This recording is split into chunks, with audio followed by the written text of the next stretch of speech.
Hey everyone, welcome to Sociastrology. Today we're going to be taking a look at this year's transit of Venus through Cancer, which is going to be taking place from the 19th of May through the 13th of June, 2026. Now, this is going to be a special transit of Venus through Cancer this year because Jupiter is already there. And so Venus, a benefic planet, very fortunate, lucky, helpful, unifying, harmonious, is joining Jupiter, which also brings all of those energies in this concentrated area of the sky. So this is very fortunate for a lot of different people. It's going to show up in specific areas of our lives in really wonderful ways.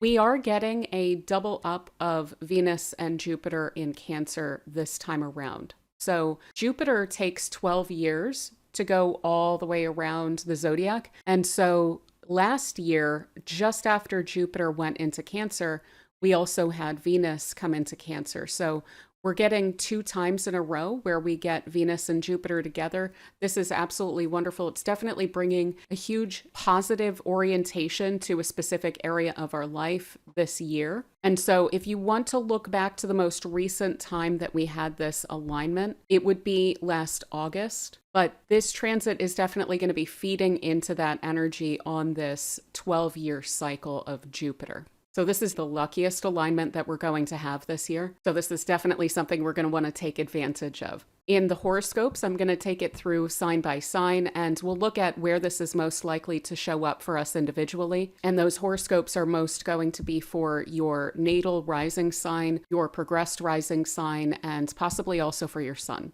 We're also going to look at this on kind of a technical level, and then we'll look through all of the aspects that Venus is going to be making on her own through this period of time, and then we'll wrap up by looking even more deeply into the meaning of Venus and Jupiter coming together in Cancer and the dates on when that goes exact. But on the whole, this is a very lucky energy. It is going to bring out a lot of our nurturing, sensitive nature, our emotional nature. It's going to lift up emotion to where people are less likely to feel the need to fall back on logic or rationality about their experience of things. The emotional experience is definitely going to be respected through this period of time. Our own subjective experiences are going to be very important to us, but we should also be able to relate to other people on that level too, and have that acknowledged and honored by people that we're connecting with, and hopefully, of course, vice versa. It's also going to be a very romantic energy, so that can, of course, be with other people, really wanting to develop and deepen romantic connections with people, wanting to have romantic experiences, but also just romanticizing life, finding the magic in life, finding the magic in our connections with people, in our home life, in our moments of calm and peace, even in our work. Recognizing the value of it to us, recognizing the quality with which we want to do our work. So there's a positive ability through this period of time to wear some rose-colored glasses in our own lives. So I would set aside most of the negative connotations to wearing rose-colored glasses through this time.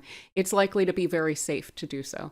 This is also an incredibly indulgent energy, without a doubt. So that is something that we'll maybe want to keep an eye on, is especially sweets and comfort foods, procrastination, those kinds of things I would try maybe to keep in check through this period of time. But when it comes to intentional indulgence, self-care, making time for you, making time either for alone time or for the enjoyment of the company of others, date nights, going out, having movie nights in, having cookouts, going to the movies, going to concerts, whatever it is.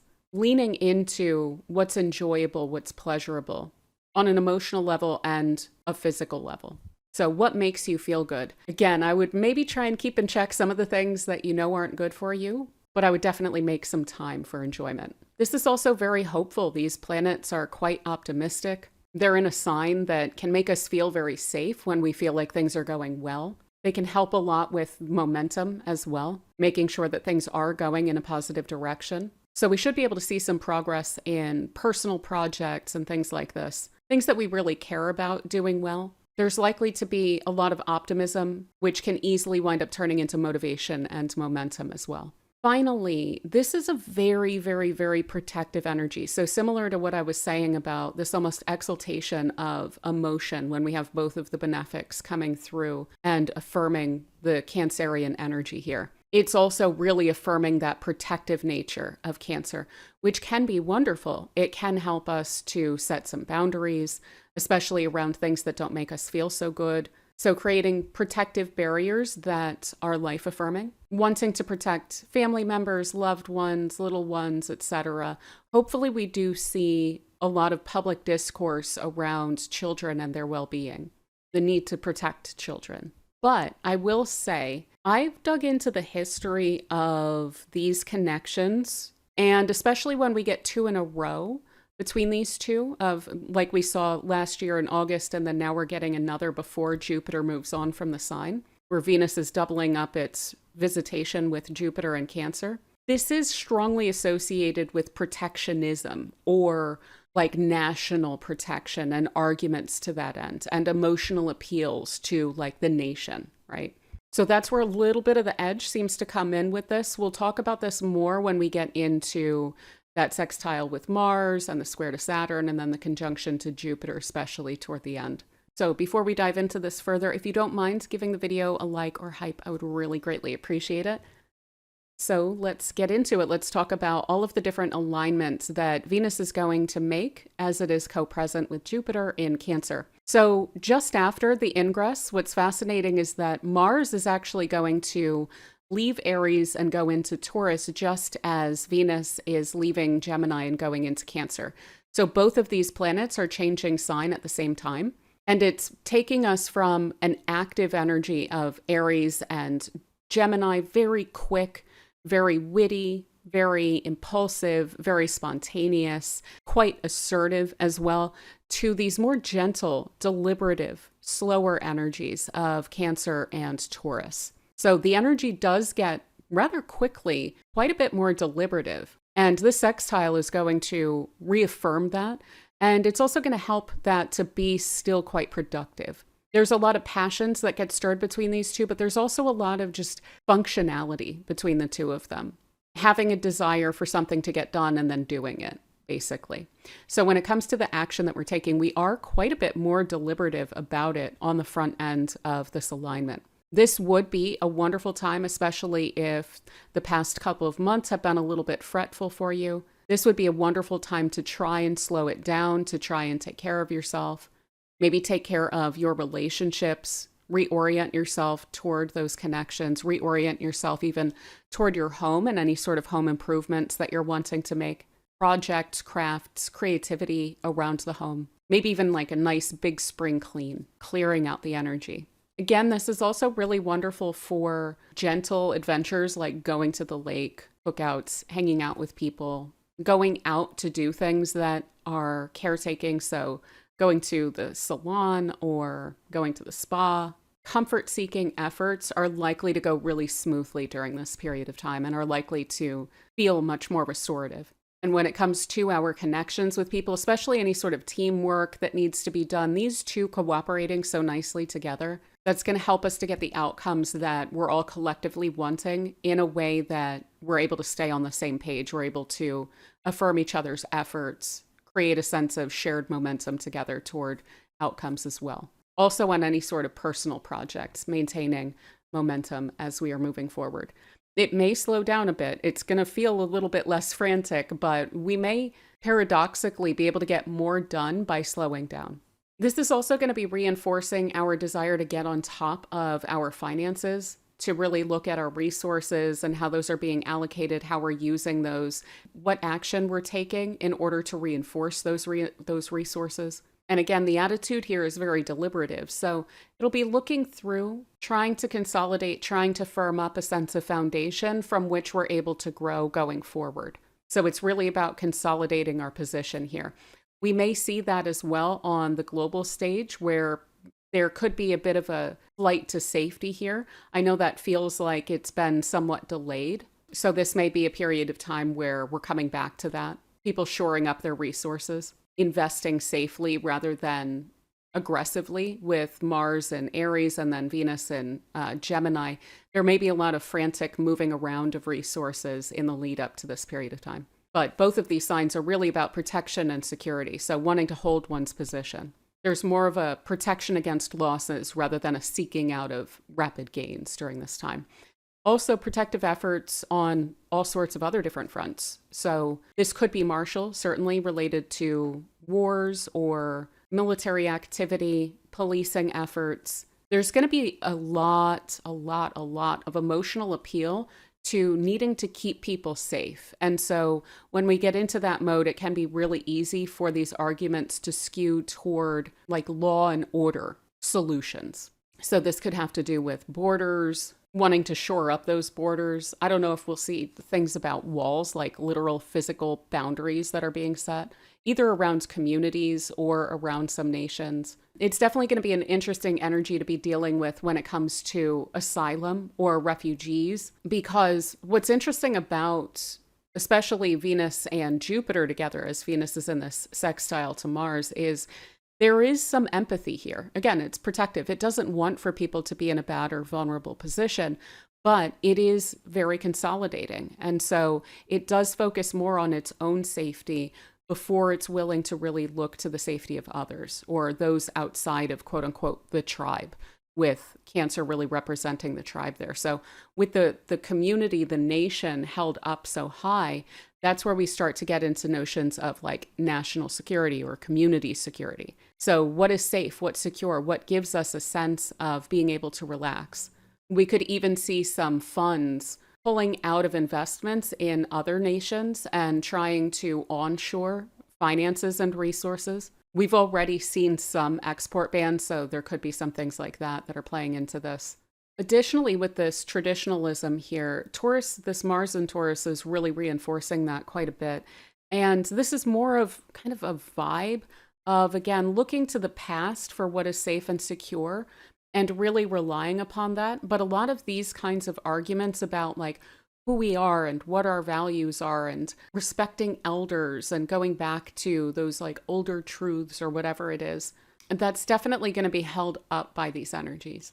So this alignment is really going to reinforce the momentum, the action, the protectionism, notions of enforcement of protection, as well as consolidation and safety when it comes to finances and resources, and seeking that out. So that's going to be early on here. The 19th of May is when that winds up perfecting, but it'll be relevant for a couple days on either side of this. Again, they are both ingressing together.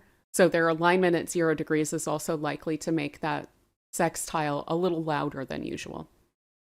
So on the other side of this, then as we get Venus moving into 3 degrees, 51 minutes of Cancer, it will be in a square to Neptune. So this is where we can go a little bit overboard maybe with the rose-colored glasses. Again, I still feel like we're pretty safe when it comes to that, but we may lean really hard into that. So the nostalgia, the romanticism, the wouldn't it be nice, the yearning, the longing for a feeling that may or may not be real. And that's where things can get a little complicated when we're dealing with Venus and Neptune, is we tend to focus more on what we want to be real than what we are able to evidence as real. So one of the standard reads of this is if you are getting all swept up in some kind of romantic connection, you're really putting someone on a pedestal, that's where this can definitely get complicated. So I would watch out for that. If you have a new relationship, if it feels like, oh, this is too good to be true, I would just recommend slow rolling it. Let things play out as they will. Enjoy the energy, certainly. Wherever we can get that, that is a lovely thing to feel. But maybe try not to jump headfirst into major commitments or things like that under this alignment. That said, if you want to have a movie night where you get together with old friends and you watch 90s movies or 70s movies or whatever it is, if you want to get in your jammies and just watch those things on your own, probably with a few too many snacks, this is going to make that feel a lot more satisfying. So it is a very indulgent energy as well between these two. Neptune's really going to want to ingratiate that Venus and vice versa. So our senses are very open to imagination, to magic, to energies. also to the collective unconscious. So we may find ourselves really thinking about trends and what we liked when, how things felt where, at what time, with which people, and wanting to indulge that. So I would recommend finding some kind of a healthy outlet for this. It is a lovely energy. It's just that it is going to make itself look a little lovelier than maybe it actually is. If we were to stay in this energy forever, we probably wouldn't really get a whole lot done. Yeah, like I said, even when it's not backward looking, even when it's not leaning on nostalgia and things like this, there is just this major sensitivity to the collective unconscious, to the aesthetic, to current trends, to what's going on in the culture. This could even feel like, oh, I want to go back to simpler times. How do we create an environment in which we can feel more joy, more pleasure, more open, less fretful, where we're able to let our guards down a bit more? I wouldn't be surprised to see that coming into public discourse or personal conversations, even just our own minds working through those energies of how do I open myself up, regardless of where the culture's at. If we are not happy or comfortable with where the culture's at, sometimes the square can come through that way of like this very sensitive Venus and Cancer might actually be bristling a bit and probably will be at this Aries Neptune. These notions of might makes right. Well, Venus isn't really comfortable with that kind of thing. She wants in Cancer to be safe and protected and to not be subject to force. Families, communities, nations, they should be safe. They shouldn't have to think about those kinds of things. So there may be a little bit of bristling there where, again, we're trying to figure out how can I find a greater sense of comfort and ease even in this kind of a culture, and maybe how can I contribute to encouraging more sensitivity, more empathy. Now, this is also a very dynamic, creative, and spiritual energy too. So in addition to wanting to feel good and safe and wanting others to feel good and safe, this is also really working with spiritual energies. We may even feel somewhat put upon by our intuition. We may be getting these really strong nudges. So I would listen to those urges that you're getting, seek a sense of clarity about what's good for you, what's not good for you, etc. Also, if you are a creative type or you enjoy creative works, this is likely to have that really infused with a lot of imagination and also able to open yourself up to enjoying creative works more. So really enjoying music and film and aesthetics, things like this. So really wonderful time to open yourself up to those kinds of things. And on a more global level, there is going to be a cultural directive of how we're feeling about things. So I would not be surprised if, again, there's a lot of emotional appeals that come up in waves through this month or so that we have Venus in Cancer. This is one of the reasons. So some people on the lower vibrational end of this are going to be playing upon ideals. They will be painting a picture that they know that we want to see, that we would like to believe in.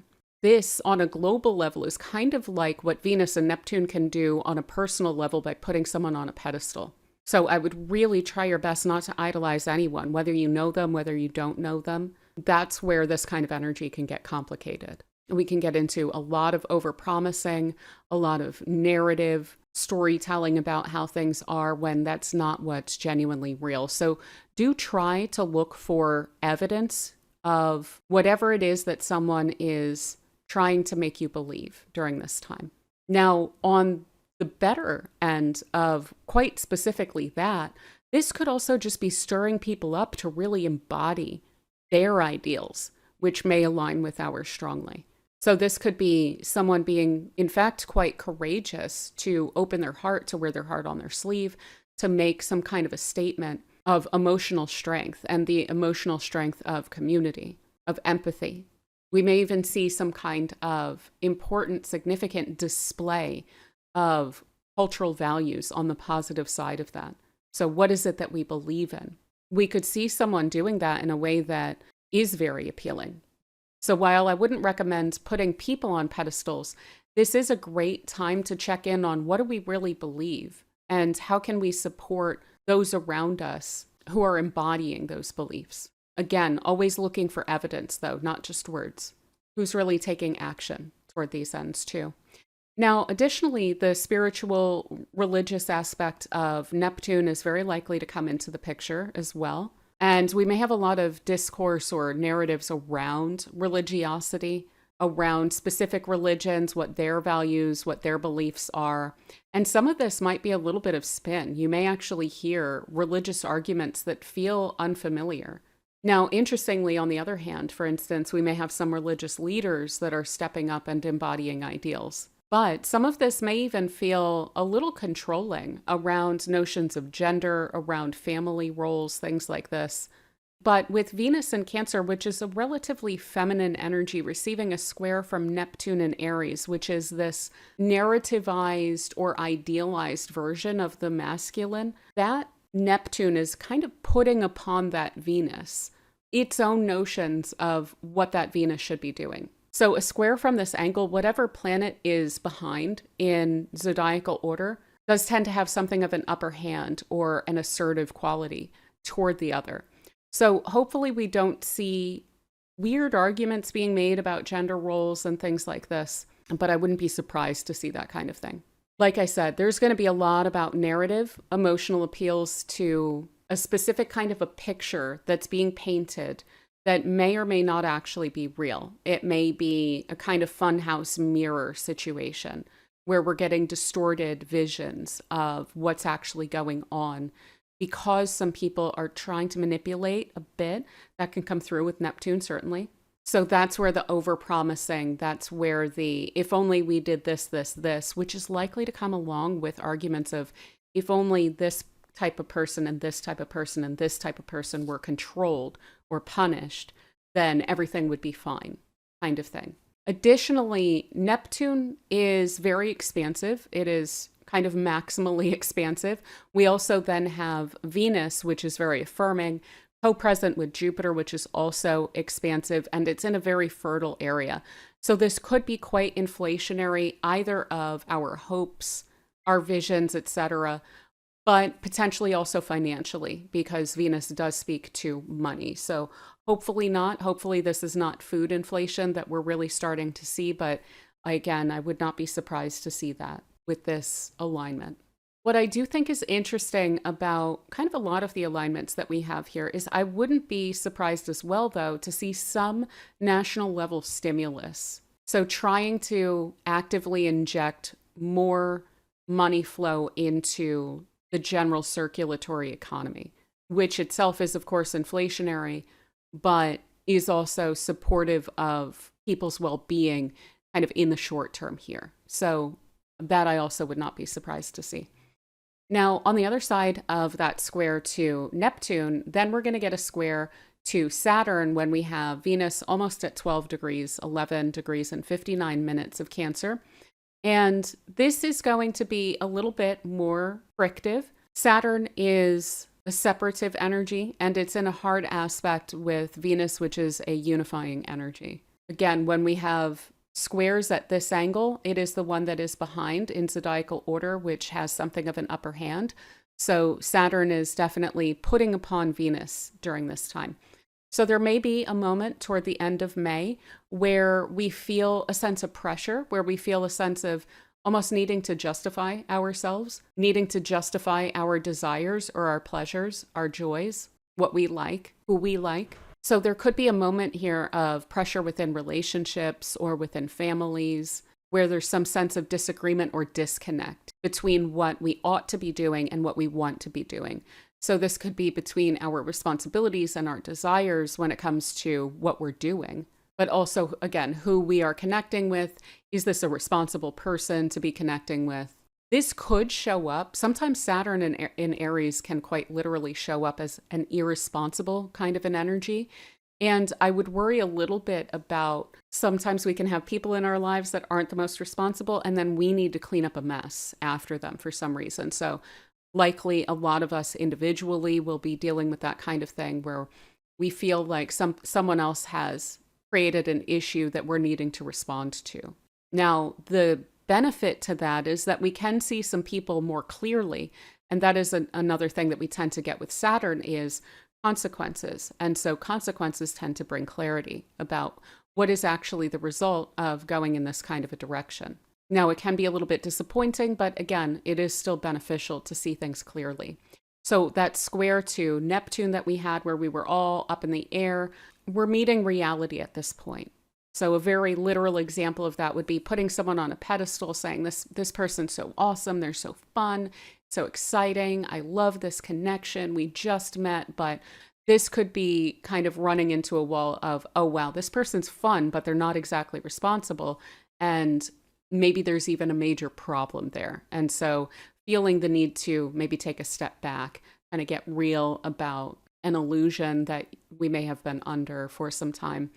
So it may not be the most fun of an alignment, but it should clean up any sort of complications that we may have been putting our blinders on about with that square to Neptune. So a bit of disillusionment, but this does help us to get real about what we truly do want.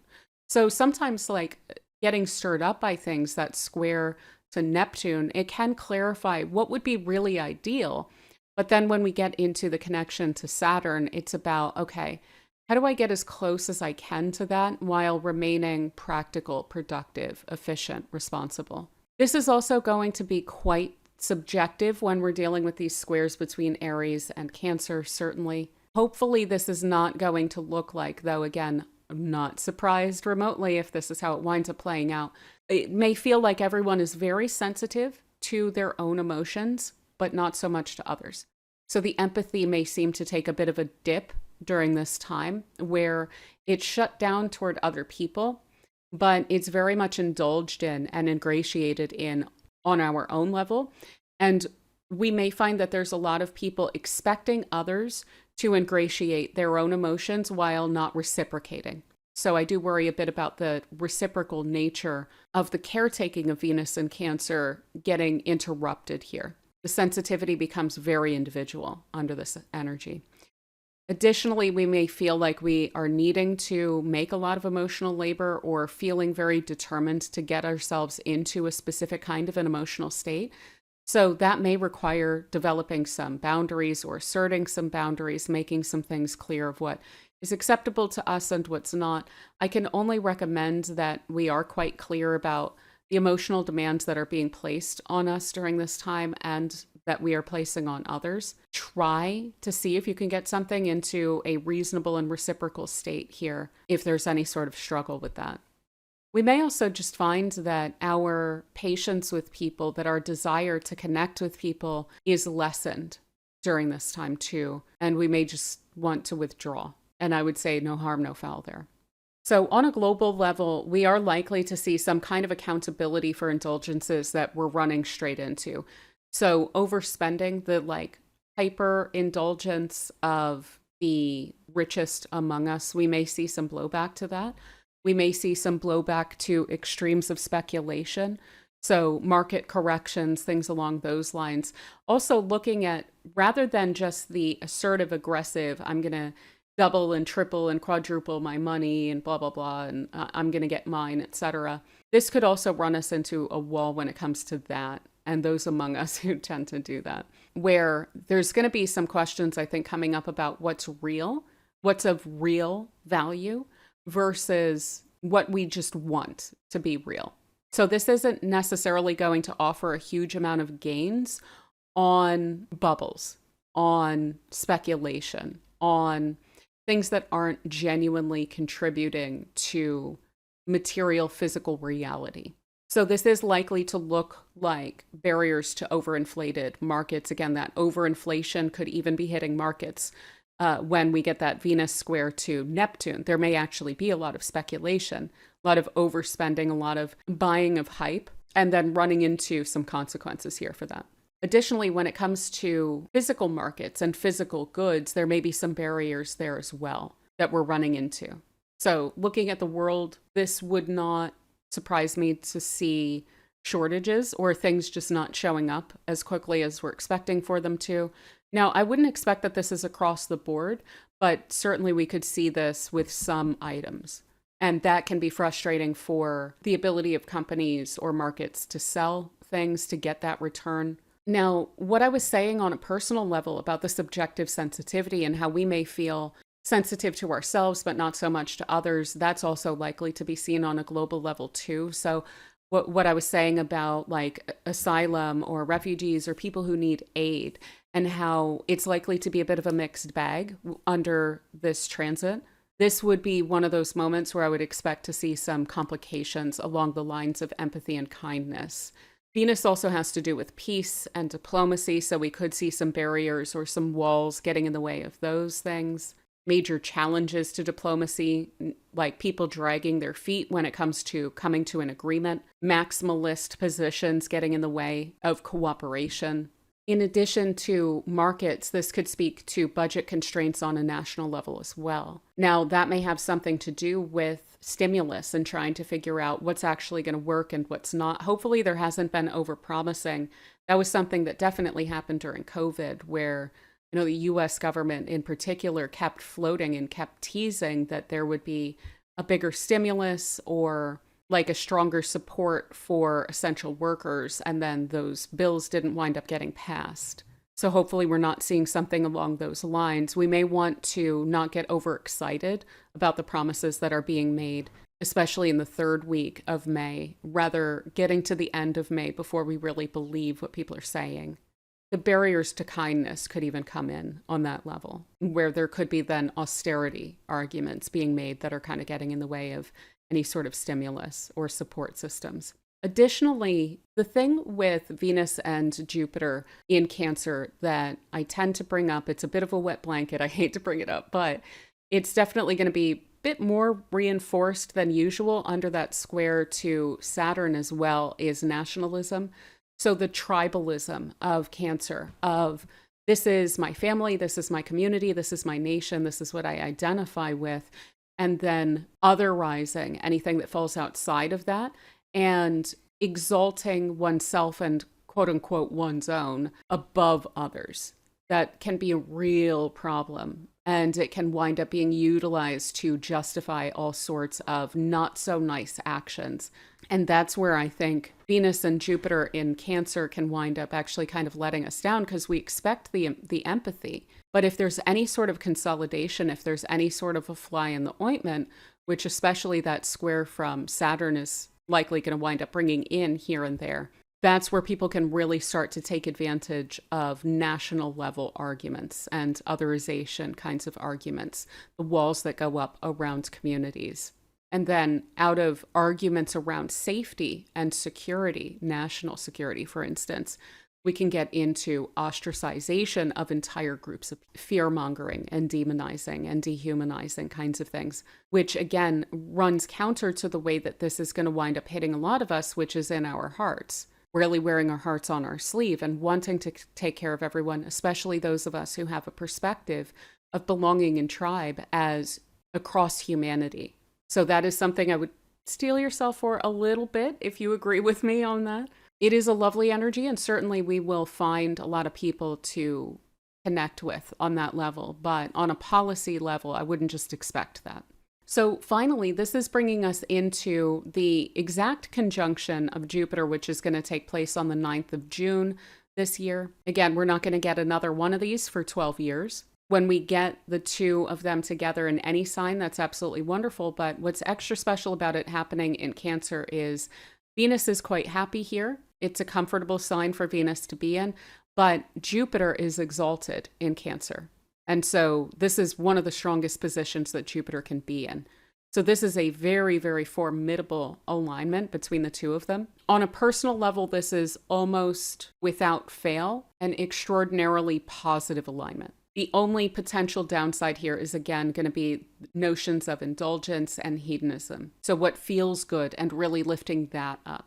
Additionally, I do have this date here, but this is going to be building up throughout the entire time that Venus is in Cancer. This is just the pinnacle of the alignment. So this should be supportive of really excellent mood, great energy, great vibes, being able to connect, to understand people, especially those around us. This is incredibly supportive of family improvements, those connections, involvement with our communities, community aid efforts, trying to support those around us in our neighborhoods, desiring to take care of not only ourselves and indulge ourselves a bit, but also really wanting to take care of others and getting a lot of satisfaction out of that, a lot of meaning even out of taking care of others and showing kindness to others.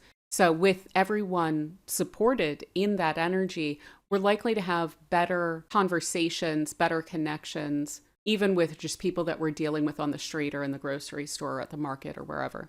Additionally, this is a very, very, very, very lucky time. It is one of the luckiest alignments that there is. So it should feel like there is this flow of ease that we're able to get into.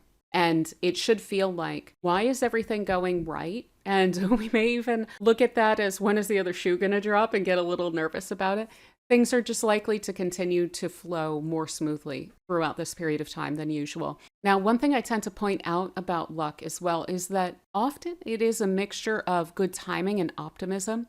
Bringing a good attitude toward all different situations can open up better outcomes for us. So some of it's going to be luck. Some of it's just going to be that we are approaching situations in the kind of energy that is going to create a reciprocal flow of opportunity, of openness, of people being inclined to do favors for us or to meet us halfway or more than halfway. So when it comes to Jupiter alignments, I do tend to mention like things are probably going to go a bit more smoothly, but we can also embody Jupiter and even Venus, this kind of sweetness even between the two of them, our own sense of goodwill.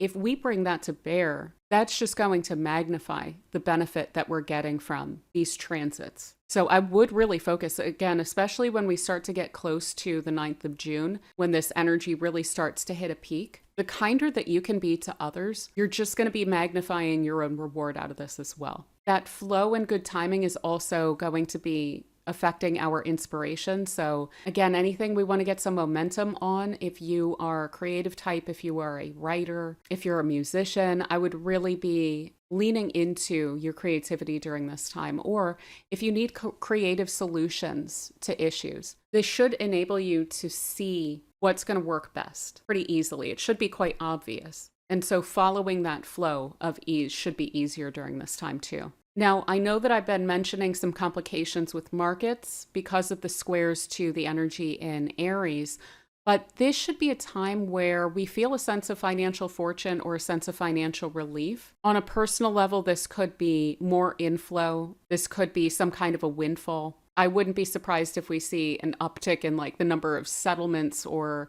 inheritances finally flowing, things like that during this time. This could even be a really great time to ask for a raise.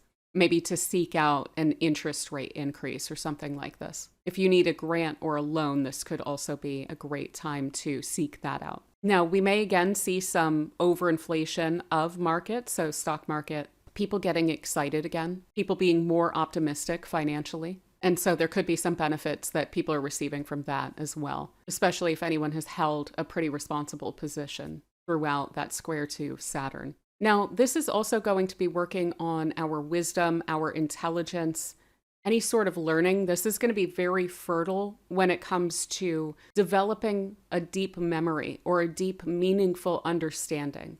So if there is anything that you've been trying to learn, this would also be a great time for that, not just for creativity, but also for developing a sense of understanding of a subject or a topic, maybe even a certain belief system, a certain tradition, a certain perspective. This is very fertile for any sort of wisdom building practices.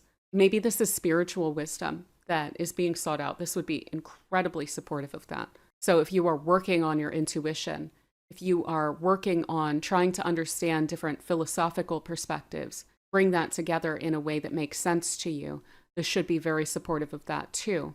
But also on an interpersonal or an interpersonal communication level, we should be able to relate very kindly to those around us and to be able to see how it is that we affect the emotions, the well-being of other people, and how we can do that in a way that is supportive of others around us. There's likely also to be moments of clarity of belief, clarity of wisdom of what is the wise action to take, maybe what has been rushed through or wasn't super sound, and we're getting back to a place of, okay, this makes sense. We tried the risky thing. We tried the staid, true, traditional way of going about things. Now we're able to come to a sense of cohesion and comprehension and understanding of what is the best path to take. Additionally, what are our values? That's going to come up quite important here. What values do we believe in? And by we, I do mean us individually. I also mean we on a national level, on a cultural level, but also on a human level. What is it that unites us? Again, as an individual, what makes us complete? How do we approach the world on a national level, on a human level? We've had quite an interesting half year so far. I don't think I need to convince anyone of that. And we've had our perspectives pushed and pulled in many different ways. We have seen a lot of crazy stuff tried by this point. And I think that this should bring us back to a sense of understanding why it is that we believe what we do and why our values are what they are. And to have those that make sense and those that are life affirming reinforced under this energy. So when it comes to common cause, this should be not only a kind of consolidation of what that cause is and what we're working from, a deepening of the root of that, but also then a very fertile growth point to where we may see a lot of people then coming together around beliefs and recognizing similarities between us. Additionally, on like a global level, we could see support for others in the sense of aid, assistance, charity, diplomacy. This is likely to be more kind and more affirming than a lot of the energies that we've dealt with so far, just because of the fact that these two are coming together. This is supportive of diplomacy because we have Venus being supported by Jupiter.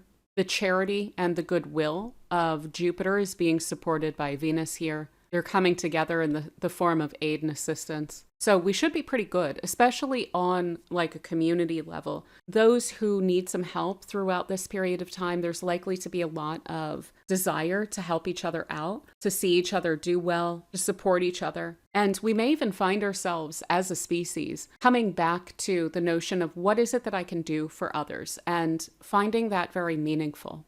Coming back to that sense of charitable spirit. And maybe that's some of the aspect of traditionalism that winds up coming through quite nicely here. We're going to want to see families doing very well, our own and those around us. So when it comes to matters of making sure that people are fed and housed and clothed, I could see a lot of organizations or efforts coming together around those. And yeah, as I mentioned, national values are going to loom large here. So what is it that we actually believe as a nation? What are our values? We've been through this whole spring of might makes right and seeing that slam straight into a wall and wind up blowing back pretty hard. And so I wouldn't be surprised if one of the better aspects of this is coming back to, it's not a matter of might makes right. It's a matter of what are our values and are we living in accordance with them? And if we're not, then we are likely to experience blowback. And if we are, then maybe we can live with each other. Then maybe we can actually benefit and not see things just kind of fall apart. So these two are very unifying. When they come together, that is going to be a theme of what are the lines along which we are able to come together and unify. Again, there can be a little bit of a risk still of otherization, but not everyone is going to succumb to that. And most of that is going to be based on emotional arguments that may or may not even hold up through this season. But we are coming back to a sense of wholeness. All that felt like it got fragmented since last summer should feel like it's coming back together. It should feel like we know where we stand by the end of this alignment. And I think that there's probably going to be some good news in that too. But yeah, that is what I have for everyone. Again, the horoscopes are going to be best read for rising sign, progressed rising, and potentially also your sun sign may resonate as well. And that's going to show us where you're likely to have the most benefit in your own personal life. So I would definitely recommend checking those out and trying to open as many doors to that luck coming through in your life in that area as well. But yeah, I do want to thank you all so much for spending this time with me. Again, if you don't mind giving the video a like or hype, I would really greatly appreciate that. It helps out the channel so much. And do consider sticking around by subscribing. I tend to do videos like this where we look at significant alignments that are taking place through the lens of the collective energy, the global energy, and then taking it through sign by sign. So consider sticking around for future videos if that is of interest to you. There's also information in the description box below for personal bookings, for natal readings, synastry compatibility readings, year ahead forecasting readings, as well as locational readings, looking at the best places on the planet for you. So check that out if you are interested in a reading. There's also information about memberships down below. Membership perks, including weekly forecasts where we look at every single alignment, every single transit, as well as monthly courses, discounts on readings, free reading drawings for members.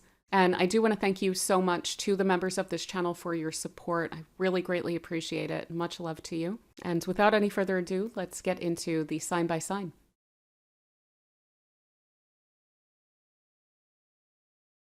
All right, so for Aries, we have Venus joining Jupiter in your 4th house, which is related to your home, your family, your emotional core, your foundation. So this is establishing a very fortunate new 12-year cycle of opportunity for you in these areas of your life. So there's a chance here to sow longer-term seeds than just when these two are going to be together in this house of yours, but rather to sow seeds which can come to fruition in the coming 12 years of the Jupiter-Venus cycle to Cancer.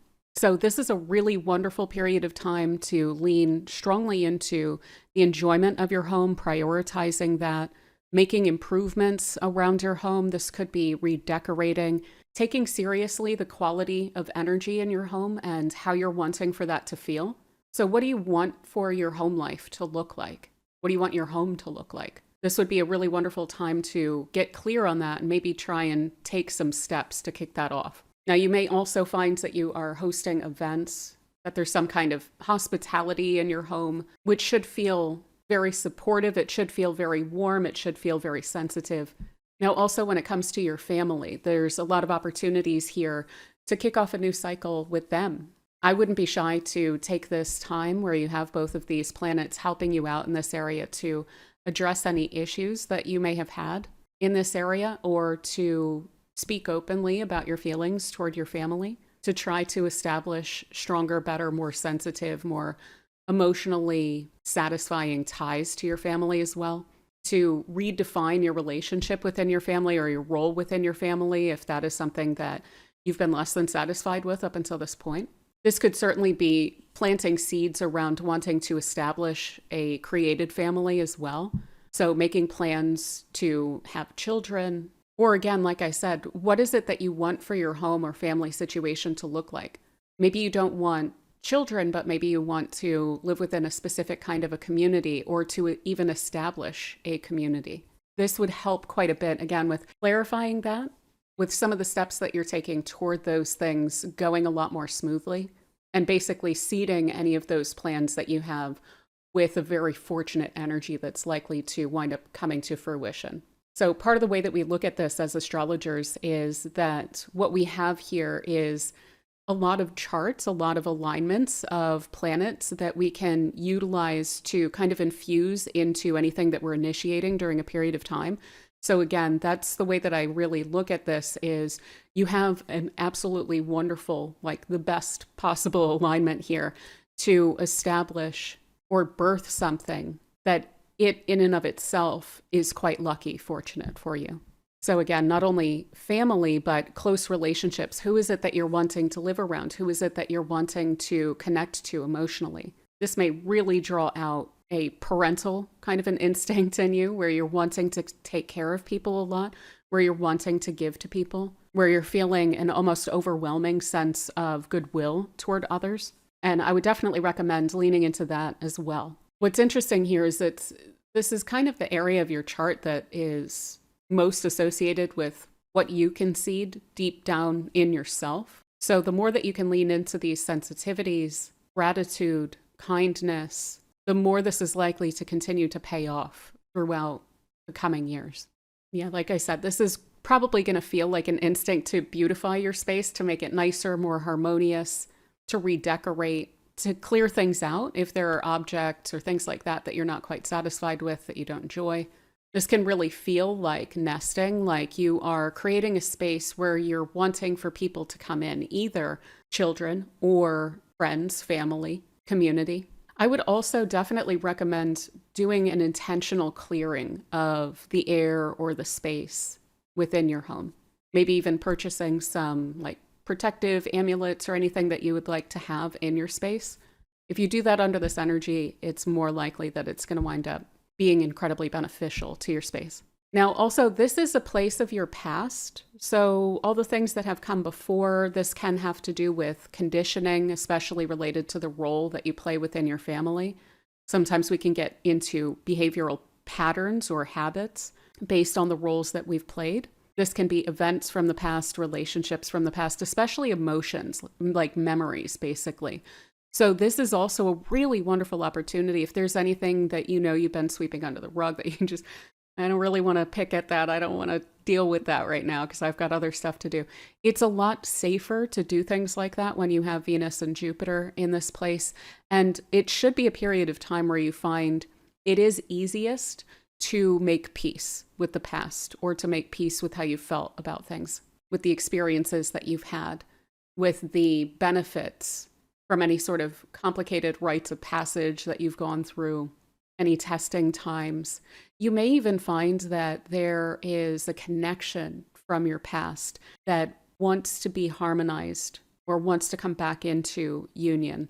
Now, I'm a little skittish about that. So I would say, number one, forgiveness internally toward others, toward yourself about things. That's always wonderful. That's quite safe. Internalization, but also recognition, like being able to see more holistically how you have benefited from things from the past as well. This could even be like really wonderful feelings that you have about the past that you're almost yearning toward. And this could put you more in touch with those feelings, or more in touch with, how do I create that again in my life? But if it comes down to it and you want to actively forgive someone or apologize or say, hey, I appreciate you, someone that you haven't talked to in a while, that should also be pretty protected during this time. So even if it's not the greatest idea, it'll probably still wind up going smoothly. And yeah, like I mentioned, just feeling a deeper sense of goodwill. I can't recommend enough to really lean into that. Let that be seated in you throughout this time, and it should really wind up paying off in a big way. It's almost like, just as I was speaking of like clearing out your space or redecorating your space, or how do you want your home to feel like looking at that on an emotional core level as well, clearing out that space, redecorating that, being more optimistic. How do you want to feel deep down? This is going to give you the opportunity to plant some really wonderful seeds that wind up really paying off. So yeah, I think that is pretty much what I have for you, Aries. It's an absolutely wonderful alignment. So I do hope that you enjoy it. And thank you so much for spending this time with me.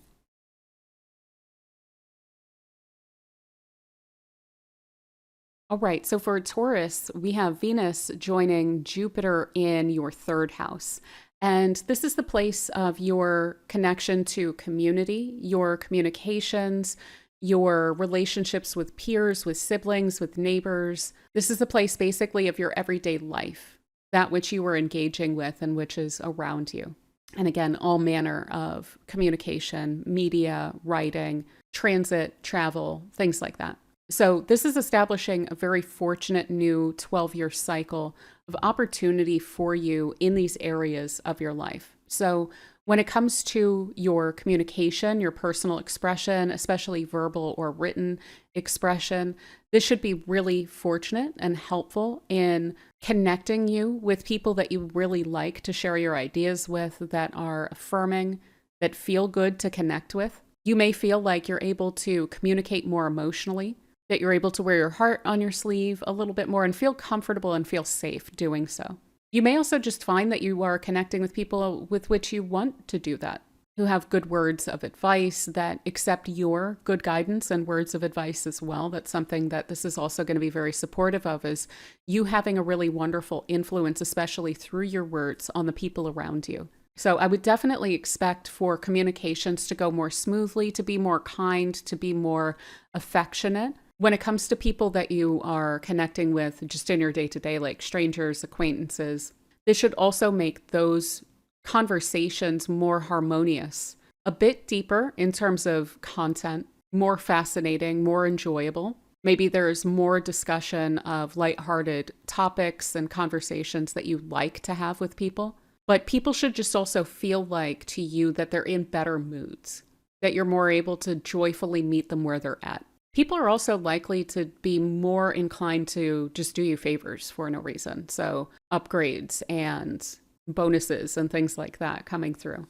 Feeling like you're in the right place at the right time to connect with the right person that has the right attitude toward you, etc., to benefit from that. And that can even create a lot of like getting the ball rolling or getting the wheel turning on desiring to have more community connection, desiring to connect with people more.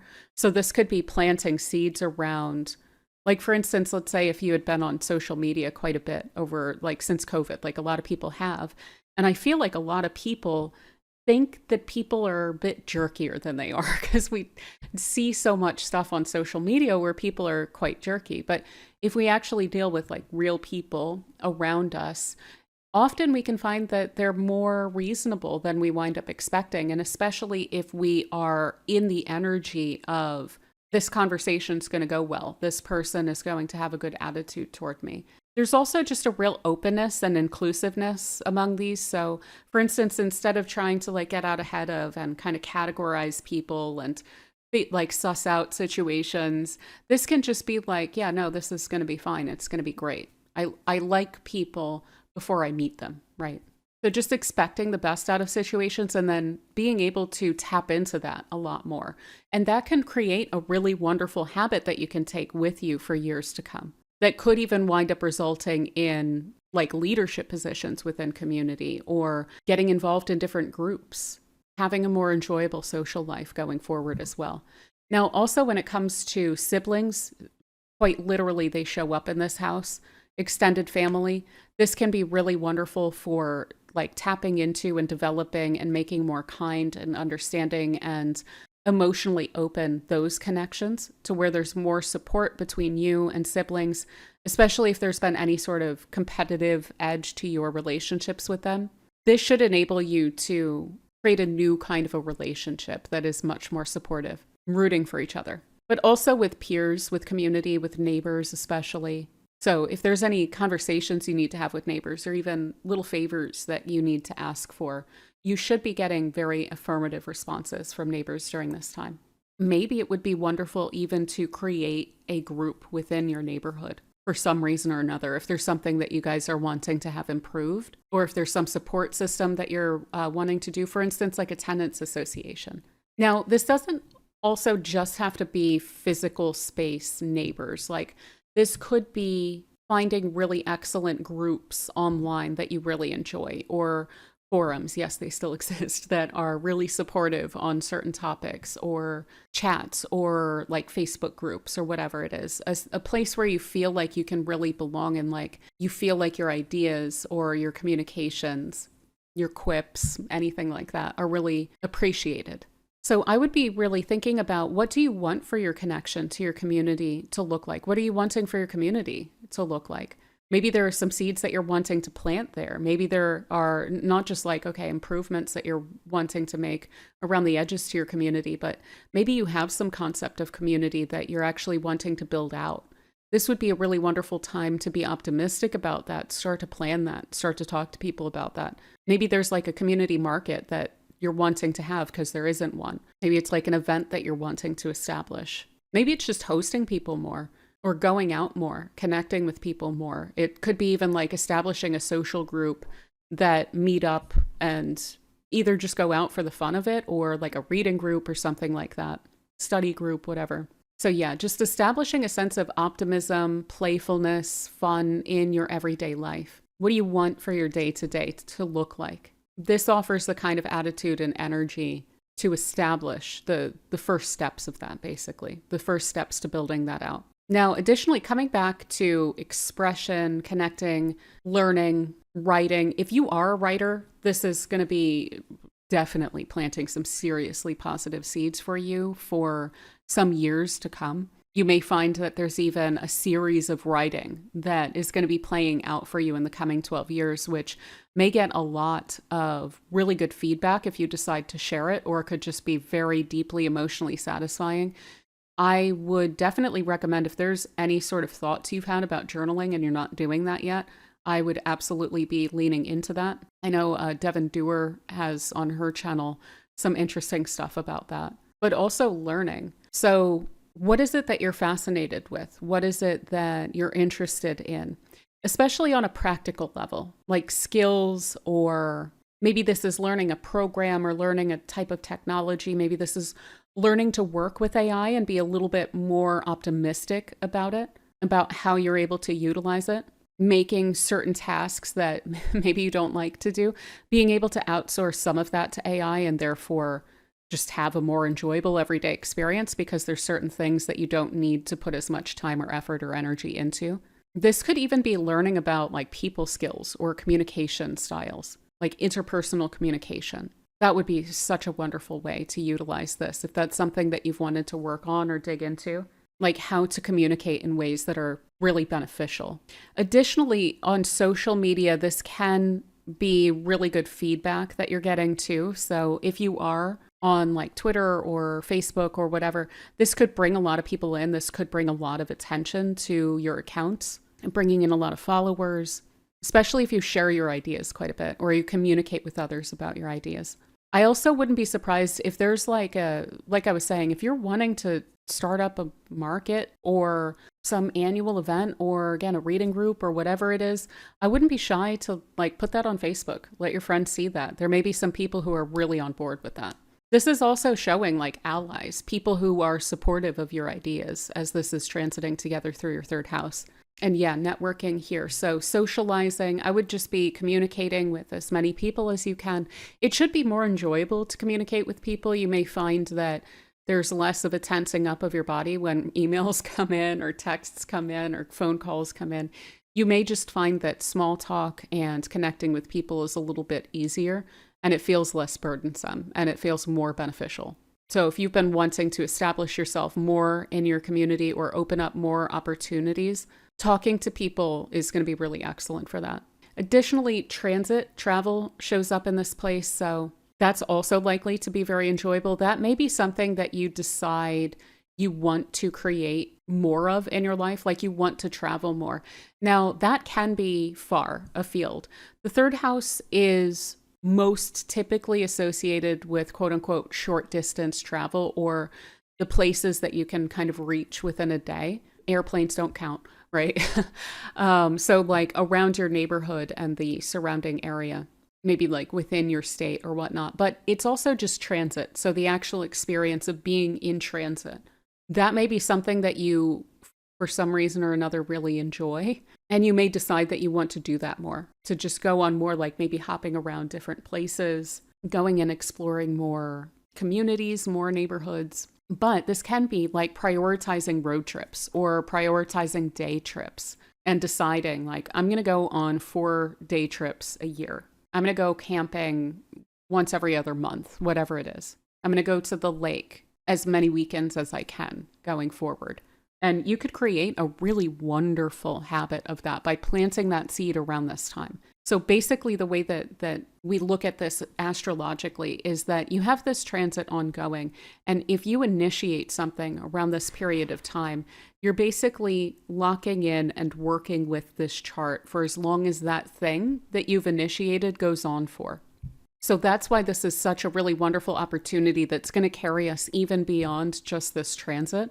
But like, for instance, let's say that you did make a social media post and you started planning around creating a community market. That community market in and of itself would speak to this really beneficial connection. And so it would be much more likely to go well and to be fruitful. So that's why this is such a special kind of an alignment here. But yeah, I think that is pretty much what I have for you, Taurus. So I do hope that you're able to make the best of it. And thank you so much for spending this time with me.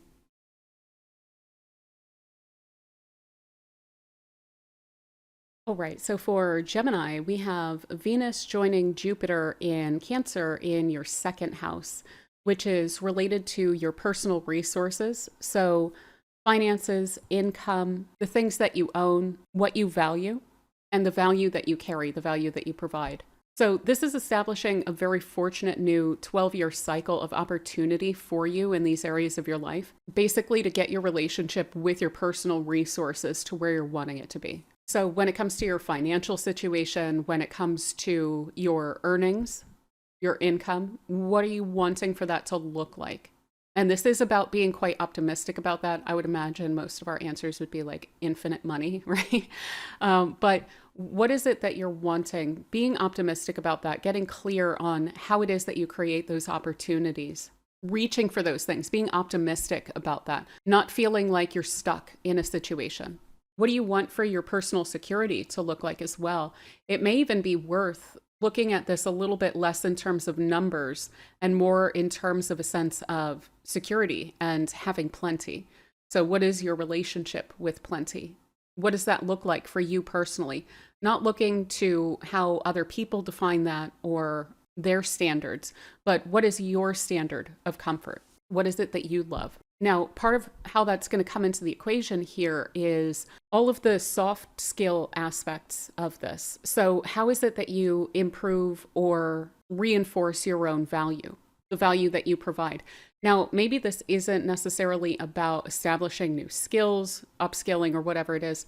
Maybe this is about understanding, perceiving your value more, and being able to frame it in a way that can tap you into more resources as well. So one of the ways that we could look at this is just changing up a CV or a resume, focusing on different kinds of skills, really being able to point out the value that you bring to the table. Maybe this is about being able to make that case to a boss and secure a raise that way, not just by asking for it, but by being optimistic in the way that you are framing the skills and the value that you're providing to a company. Maybe this is about, if you work with clients, rebranding in a way that reinforces the value that you provide.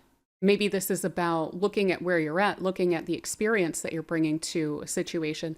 Maybe this is needing to raise your rates. So there's a lot of opportunity here for increased income, like literally more money coming in.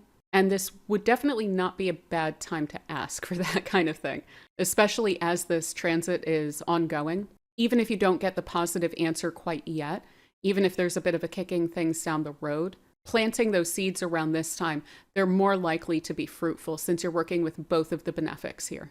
So these carry a huge amount of potential with them. How can you engage with that potential? Now, this could also look like freeing up resources from things that you value less so that you're able to reroute those resources into what you value more.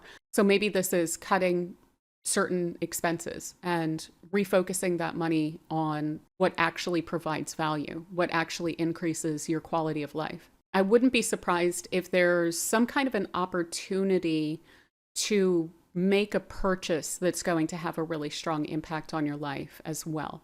So this could be some kind of an upgrade that maybe you've been wanting for a little while, but it seems a bit outlandish. Maybe it's even upgrading your diet or something like that with cancer in this area, where what you're investing in is actually your body, your energy, your health, your clear thinking. And it may be important to look at it in that way. I'm investing in my own longevity. So again, what is it that you personally value? What would make the strongest impact on your quality of life? And again, coming back to what makes you comfortable, what makes you feel secure. Some of this may be around your home or your working space. What resources do you feel would make the best impact? Again, maybe this is an upgrade. Maybe it's a laptop or something. Maybe you have a slow laptop that frustrates you and you would enjoy your work more if you had one that was new. Maybe this is a hobby or something that you haven't quite invested in yet, but you've been thinking about, you've been really excited about it. You've just been kind of holding off because of that upfront investment. This is all about enjoying life and having your personal resources provide a greater sense of value for you. Additionally, this could have you thinking about investments or how it is that you can utilize your resources now to create a greater sense of security and comfort for yourself down the road. So like maybe an investment portfolio or a savings plan or something like this. And that may even put you more at ease. That may be something that you're not even thinking about. That's part of the equation with that, is not just, oh, I have security down the road, but I'm able to breathe more because I know that I have this thing. I know I'm going to be fine regardless. So I don't need to think so much about my resources. So being able to create and grow that sense of confidence through creating a greater sense of stability, material security. Maybe that's through a second stream of income that by planting that seed now winds up overcoming whatever it is that you're doing now for money. So if there's something you've been wanting to do independently, this could be taking a leap in that direction, infusing some personal resources, your effort, your energy, even if there's not money that needs to be invested in it, into something that you really love, into something that you really value. You may actually be surprised with how fruitful those seeds are. And then, yeah, coming back to, again, reevaluating what and who you truly value. What do you actually want to put your resources into? And maybe there's even something here about preserving some of your energetic resources for yourself as well. Recognizing the value that you were able to provide for yourself rather than looking at your value as what it is that you're able to provide for other people. I really would not be surprised if there is a strong value that is placed on self-reliance and self-determination with this alignment in your second house as well. Enjoying a sense of emotional freedom, emotional comfort. And one of the ways to do that is to not focus too much on overly expending your energies on accommodating what other people are wanting from you all the time. So it's not just about the finances, it's also about all of our resources. Rooting that a little bit more deeply in ourselves, what we like, what makes us feel comfortable and secure, and reinforcing that. So how can you reinvest in yourself, basically? How do you plant those seeds in yourself so that you're able to grow something much better in the coming years as well? And again, through a sense of optimism and self-value. But yeah, I think that that is pretty much what I have for you, Gemini. So I do hope that this transit treats you super well. And thank you so much for spending this time with me.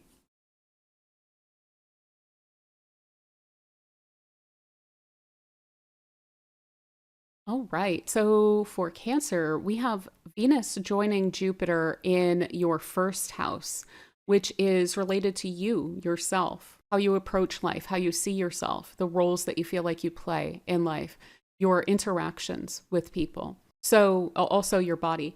This is a pretty maximally positive alignment for you. This is a real kind of dream transit to be dealing with. So it's very, very, very personally fortunate. And this is even with this alignment between the two, establishing a very fortunate new 12-year cycle of opportunity for you around your personal goals and how you see yourself, how you approach things. So this is going to create a huge amount of personal magnetism for you where you are able to attract in what it is that you're wanting. People should feel to you like they are approaching you better, like they are much friendlier toward you, like they are much more favorably disposed to you. You may find that people are just kind of bringing you opportunities as well, like doors are opening, people are reaching out for things that you're actually excited about. You may find that the pieces of the puzzle are kind of slotting into place around certain personal goals of yours, where things are just going so much more smoothly than expected, where you feel like you're tapping into a lot of personal luck. So there's this kind of ease and flow that you're able to get into with this that is somewhat unmatched. These are the two benefics, so they are the two most helpful of the planets. And so to have them working together in your personal favor is just absolutely wonderful. As I mentioned in the collective reading, we have gotten a double up this time of Venus and Jupiter. This is not the most common thing to where you get them both in the same sign twice in a row. Basically, what has to happen is on the front end, like right in the beginning of Jupiter entering the sign, Venus has to come through, and then it has to go all the way back around and join up with Jupiter again right before Jupiter leaves the sign. So you're very lucky here. It's an absolutely wonderful alignment to be dealing with. And it's going to bring out a lot of your own personal goodwill and kindness, and like the best aspects of yourself are going to be very much on display out front for people to be interacting with. And so you may feel like you're very lucky, but you may also just be dealing with your cycles, your rhythms very well. Like your timing is really good. Like you are approaching situations in the right kind of energy to get the best out of them.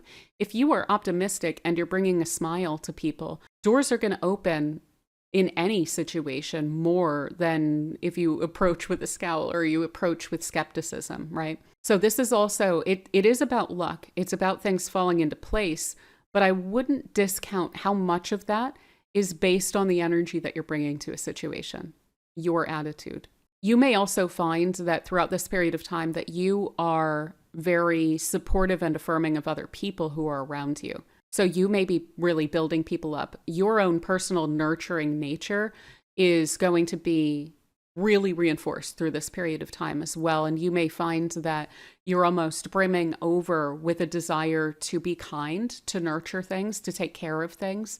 Maybe you will have a really strong desire to get a pet, or to establish a relationship or something like that, to put yourself out there, to be seen even. So if you are a shy kind of a Cancer, this could have you much more extroverted and much more confident in your extroversion as well. And so again, that opens a lot of doors.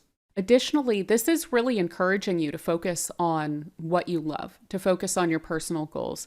And some of that is going to be aspirational or spirited goals, like the mark you're wanting to make on the world, your ambitions, your desire for personal development, and so forth. But some of it is also going to be about you physically, or your emotions, or your experience of things. And so this is also really fortunate and supportive of self-care. How has your routine gotten a little bit not as nice as it could be to your body? So sometimes I feel like we get into cycles of work and ambition to where we wind up taking certain health shortcuts where we're not really nurturing ourselves as much. Maybe it's baths that you like, or whatever it is that makes you feel really physically good. Maybe it's exercise. Maybe it's going on runs or walks or hikes or something like that. Maybe it's in listening to music more or something along those lines, or being creative, whatever it is that really makes you feel personally fulfilled without needing to look to others for affirmation of it or anything like that. But what fuels you? Taking all of this like opportunity and your own energy and so forth, feeding it back into yourself is going to be a really excellent thing to do around this period of time as well. So I'll give you another kind of example that I think we can fall into. Like maybe instead of being in a bit of a tired rut of, I go to work and then by the end of the day, I don't really want to do much. So I'm going to come home and I'm going to have like a microwave dinner and just watch the same show again, right? Can you set yourself up so that you probably have enough time in the evening, like to make yourself something really excellent or to order something really excellent or whatever? And maybe it's still watching something. Maybe it's a film that you've really wanted to see, but requires a little bit more thought than just the staying on autopilot, that we tend to do. Or maybe it is a place you've really wanted to check out, but you've been feeling kind of guilty about, oh, well, if I go out tonight and do that thing, then I won't have the groceries, tomorrow that are ideal or whatever it is. Sometimes we just need to do things for fun, just do things because we enjoy them and make the time for that, right? So this really encourages like prioritizing your self-care, prioritizing your emotional alignment, your physical alignment without feeling guilty or without feeling like, oh, I'm doing something wrong. Additionally, this is so excellent if you are wanting to get like a makeover or change your style or anything like that, to change your brand even. So like what it is that you're known for, the image that you project and portray to others, that you present to others. You have both of the benefics here. So they're going to be stirring up a desire to improve on these things. But two, they're also really likely to pay off. So for instance, if you get a haircut, it's likely to be a really excellent haircut.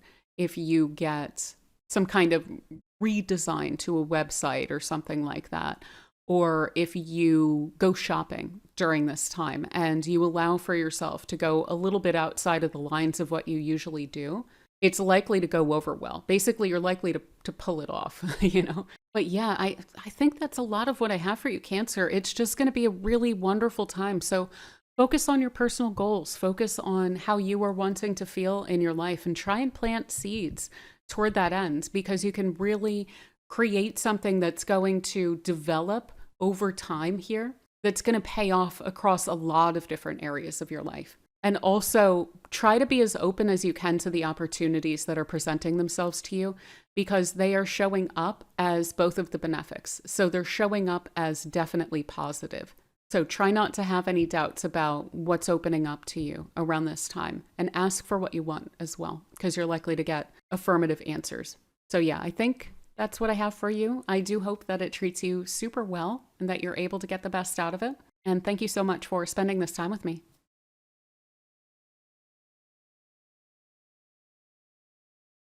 All right, so for Leo, we have Venus joining Jupiter in your 12th house. And this is the place of your subconscious. This is the place of solitude, of sacrifice, of hidden feelings, the hidden realms. So also spirituality. This is a place of a lot of quietude, of rest, of sleep, of release. So this is establishing a very fortunate new 12-year cycle, opportunity for you to plant really good seeds in your own subconscious. So looking at how you feel instinctively about yourself, about your life, about how you relate to other people, how you see your life, the effort that it requires, your ambitions, your long-term hopes and dreams, how you feel about the opportunity there or the likelihood of that. This would be a really wonderful time to set intentions high and to really lean into a sense of belief that you can do that you can accomplish those things. So dealing with all of the potentially complicated, like hidden inner feelings that may self-sabotage, that may cause us to doubt ourselves, especially when things get a little bit complicated. This is a place of climbing toward the pinnacle, right? But we can't quite see the pinnacle yet. We're having to push and push and push on faith. But this is offering an opportunity to plant seeds of faith in that so that you are able to push yourself. So this is likely to play out as a real enjoyment of quietude, of introspection, of spending time on your own, maybe of journaling, of figuring out, again, what is it that I really deeply want? How is it that I want to approach life and myself? How is it that I want to treat myself and think of myself? Clarifying all of that is very supported by this alignment. It's also very safe to do when you have both of the benefics in your 12th house. With either one of these in the 12th, either natally or by transit, it can really feel like there's an energy that is protecting you as well. So again, it's just a very safe time to do any sort of psychological or emotional or spiritual digging, especially into the more complicated places that we typically like to avoid, but rather looking at that, clearing that out, making peace with that, harmonizing with that, coming into a sense of being able to integrate. So this can really help to make peace with any sort of past attachments, things that you have attached your sense of self or ego to subconsciously. Especially when we do that, like in relationships or when it comes to certain identities. And if there's any sort of a disappointment there, it can really leave us a little bit frazzled or not really knowing who we are or having a bit of a shaken sense of self. So bringing that, again, into integration, recognizing the parts of yourself that are in that, bringing those back together. And addressing any sort of hidden feelings that you might not have wanted to deal with at different times. What's interesting too is that, some of these hidden feelings are very likely to be weirdly optimistic or hopeful. And I think sometimes we can even try to prevent ourselves from getting too excited about things or from being too naive or rose-colored glasses wearing. This really invites you to lean into that energy, to recognize the value of that, of believing in yourself and believing that things are going to wind up working out, to believe in your ability to overcome any sort of complications or challenges that you may encounter in life, to recognize that that just winds up making you stronger, that winds up potentially reinforcing your motivation. But again, it all depends on perspective. And what Venus and Jupiter are really doing here is they're giving you an opportunity to raise that perspective way, way, way, way up high, and to reap the benefits of working from that space. So if some of this sounds like manifestation, it's a really wonderful energy under which to do that, basically, to plant those subconscious seeds and let them bloom as they will over time, especially as you grow with them. So that's why I'm saying, clarifying what you really want and not limiting yourself in terms of, oh, is this realistic or not? Those are not the questions to ask during this time. What are you really drawn to?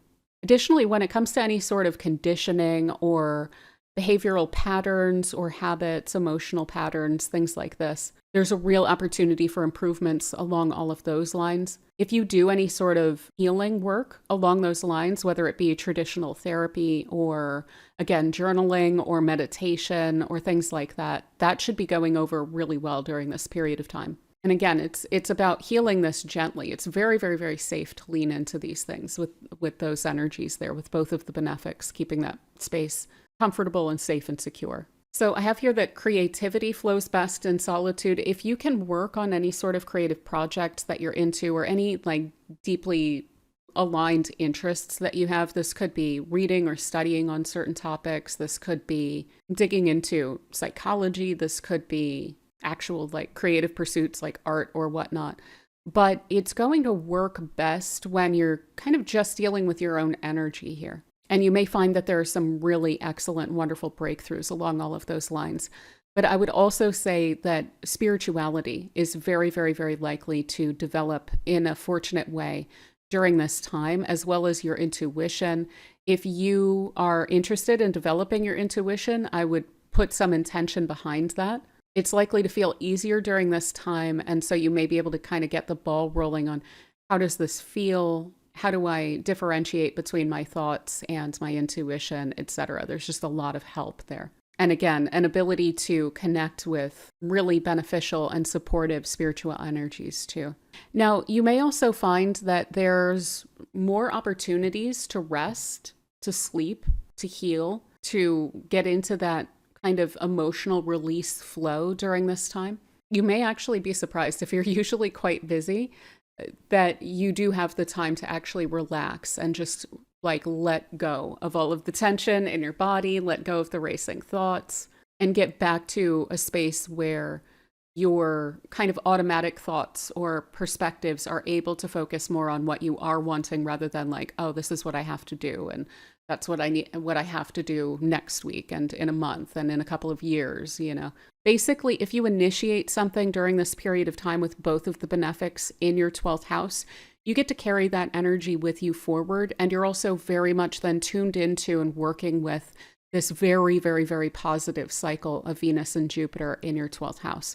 So what I would recommend initiating during this period of time is a sense of subconscious integration and understanding of life and what gives it meaning, what you enjoy about it, what you're hoping to get out of it, what your very long-term plans are, and beyond plans, hopes, leaning into the hopes, leaning into the optimism of this is what I would most want, and planting those seeds around this time so that you can run with that and let that flow forward in the coming years as well. But yeah, I think that that is pretty much what I have for you, Leo. So I do hope that this transit treats you super well. And thank you so much for spending this time with me.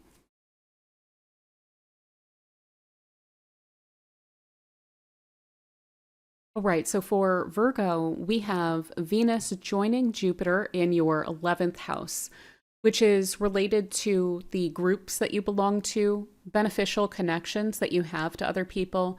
So friendships, especially those which lift you up, which help you to raise your station in life. This is also a place of just your social life in general and hopes, dreams, aspirations, the life that you would like ideally to lead, the role that you would like ideally to be in. So what is that aspiration? So this is establishing a very fortunate new 12-year cycle of opportunity for you in these areas of your life. So this is bringing a sense of openness and support and richness to your friendships, to your social connections. They should feel like they are more nurturing, more supportive, more understanding, more emotionally open.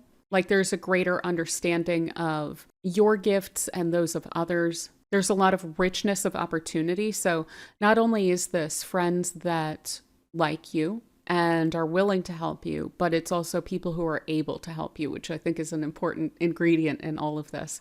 Having both of the benefics here indicates that there's a lot of potential. There's a lot of opportunity there. So the friendships that you are tapping into around this time, the friendships that you are establishing, the social group identifications or involvement basically that you can kick off around this point, it's very, very, very likely to pay off pretty big time when it comes to helping you to create more opportunity in the years to come for your aspirations, for your ambitions. So if you think about this area of the sky, it's climbing toward the pinnacle, the top of the chart here, which is like our ideal. This is what we most want. This is our biggest ambition.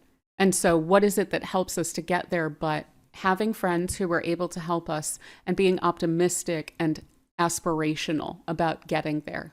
So this is the house basically of all of those resources that help to lift us up into that space. So one of the wonderful ways to plant some seeds along these lines or to tap into this, and it's not just like career ambitions or things like that, but what is the mark that you're wanting to make on the world?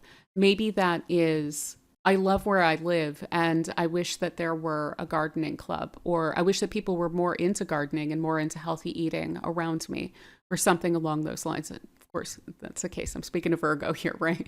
So if you were to want to create something like that, that would be an ambition. And one of the wonderful ways to be able to tap into that would be connecting with people who have that common cause. So finding those connections. This is likely to open a lot of doors to people who have similar aspirations as you do, where you can combine your efforts and create basically more than the sum of your parts together. So maybe there are different gifts that people have, like I was speaking to about like recognizing people's gifts. Maybe this is connecting with people who have very complementary skills and talents toward that end, and you're able to combine your resources such that you can actually wind up establishing that. Now, you don't need to like firmly establish something necessarily under this energy, but if there is an aspiration that you have that you're really wanting to create, and maybe it is career related, maybe it is a position that you're aiming for, this would be like, okay, finding common cause with your coworkers or people in professional groups around you, connecting with people, networking with people, and being more than open to hearing about potential roles for you, or like an opening within a company where you can get a promotion, things like this. So connecting with people who you're able to create that sense of mutual benefit with. This is really helpful for that. You may also just find that these two, they tend to point to friendship in and of themselves. I mean, you've even got Mercury here, and Mercury is also a friend, especially when it's combined with Venus and Jupiter particularly. So it's very likely that there's going to be a welcome proliferation of communications, people reaching out, connecting with people, events to go to, things like that. So I would be saying yes to as many of those things as you feel comfortable with, because it's likely to pay off. It's likely that you're going to connect with people where you can create that really excellent flow. And like I mentioned, the connections are more likely to be where you're on the same emotional wavelength or complementary emotional wavelength, where you're able to feel like you're really in each other's corner and you're wanting to nurture each other's aspirations. So on a friendship level, connecting with people where you really believe in them and you really want to help them out. You want to connect them with anyone that you know that might be able to help them out and vice versa. Or on a community level, this can be really caring and wanting to nurture your community or a group that you belong to. And it doesn't just have to be the physical community, but for instance, like a community around a field. So like a professional association or something that is trying to push a profession in a more ethical or a more beneficial direction, and really wanting to see that through and being able to connect emotionally with those causes. Now, coming back to what this all really comes down to, which is your goals, your aspirations, your dreams for your life. What is ideal? I would say if you can sit with this energy to some extent and you can clarify that like crazy for yourself, get really clear on, if I weren't trying to be realistic and temper what it is that I think that I'm capable of achieving, what would my ideal achievement level look like? What would really be meaningful to me? It may even be worth kind of removing money from that equation of like, if I knew that I would make the same amount in any given situation, what is it that I would be doing? Those kinds of questions as well. Now, that doesn't necessarily need to be what you wind up landing on in terms of plans, but being clear about what is it that you really love? What is it that you really want to experience in life? Who is it that you really want to see yourself as being? The impact that you're wanting to have. Sit with that for a little while. Try to clarify that, because it's likely that if with this energy, it's more likely that you will be clear about that. But additionally, then you can start to plant those seeds. So lean into the optimism here. Lean into long-term, like 10, 20 years. What are your dreams? And what's interesting about this is I'm pretty sure that it's going to feel like being like you are aligned with your goals, feeling pretty fulfilled with where you're at, what you are connecting with, and yet still aspiring for better, still aspiring for more. Like I said, this is a place that climbs, but it climbs optimistically toward a goal. So feeling fulfilled, feeling like you have enough, but still being optimistic and motivated to create better and better, to improve on yourself more and more, to set the bar higher, to push yourself to the next goal. You may even find that you are like wrapping up or putting a bow on some aspiration or ambition that you've had, where you're accomplishing it basically. And then there's this, okay, what next moment, and the excitement of that moment. If you're able to lean into that energy, I think you're going to wind up connecting to something that's really excellent for you for years to come. But yeah, I think that that is pretty much what I have for you, Virgo. This is an absolutely wonderful alignment to have. Incredibly optimistic. So I do hope that you can make the best of it. I do hope that it treats you super well. And thank you so much for spending this time with me.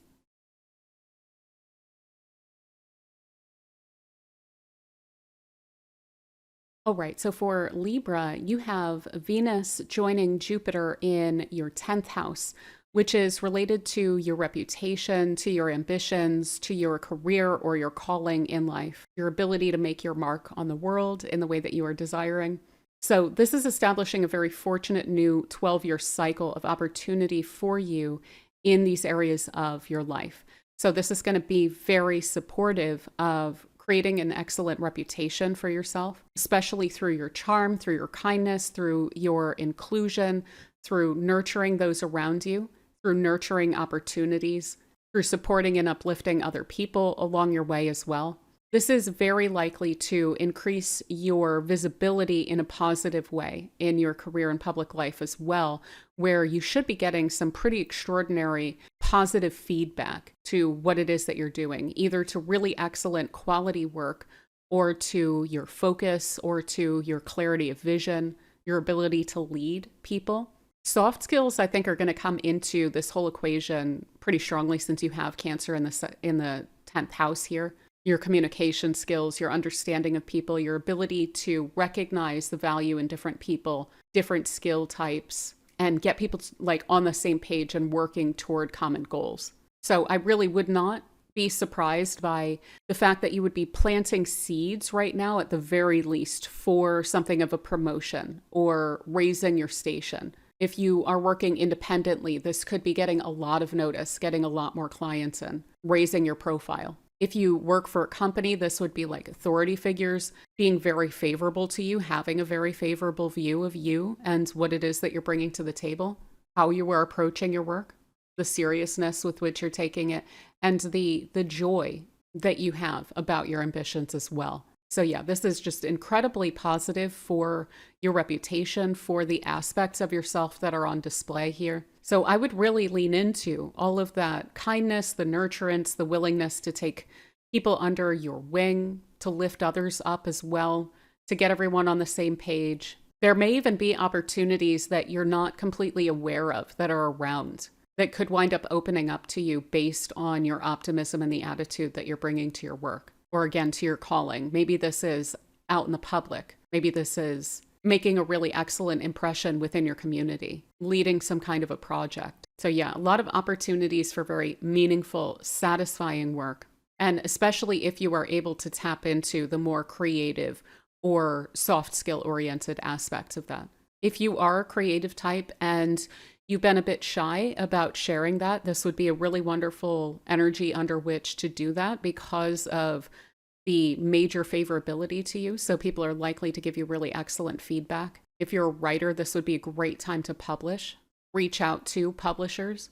So, one way that I could also see this going in terms of like calling or career, let's say that you have a really strong desire toward a passion project and making that your career, right? So, this could be something that you're getting really excited about, that you're getting optimistic about. You're seeing the possibility, you're seeing the opportunity, and you're open to it. You're planting those seeds at the very least energetically around this time, thinking about it.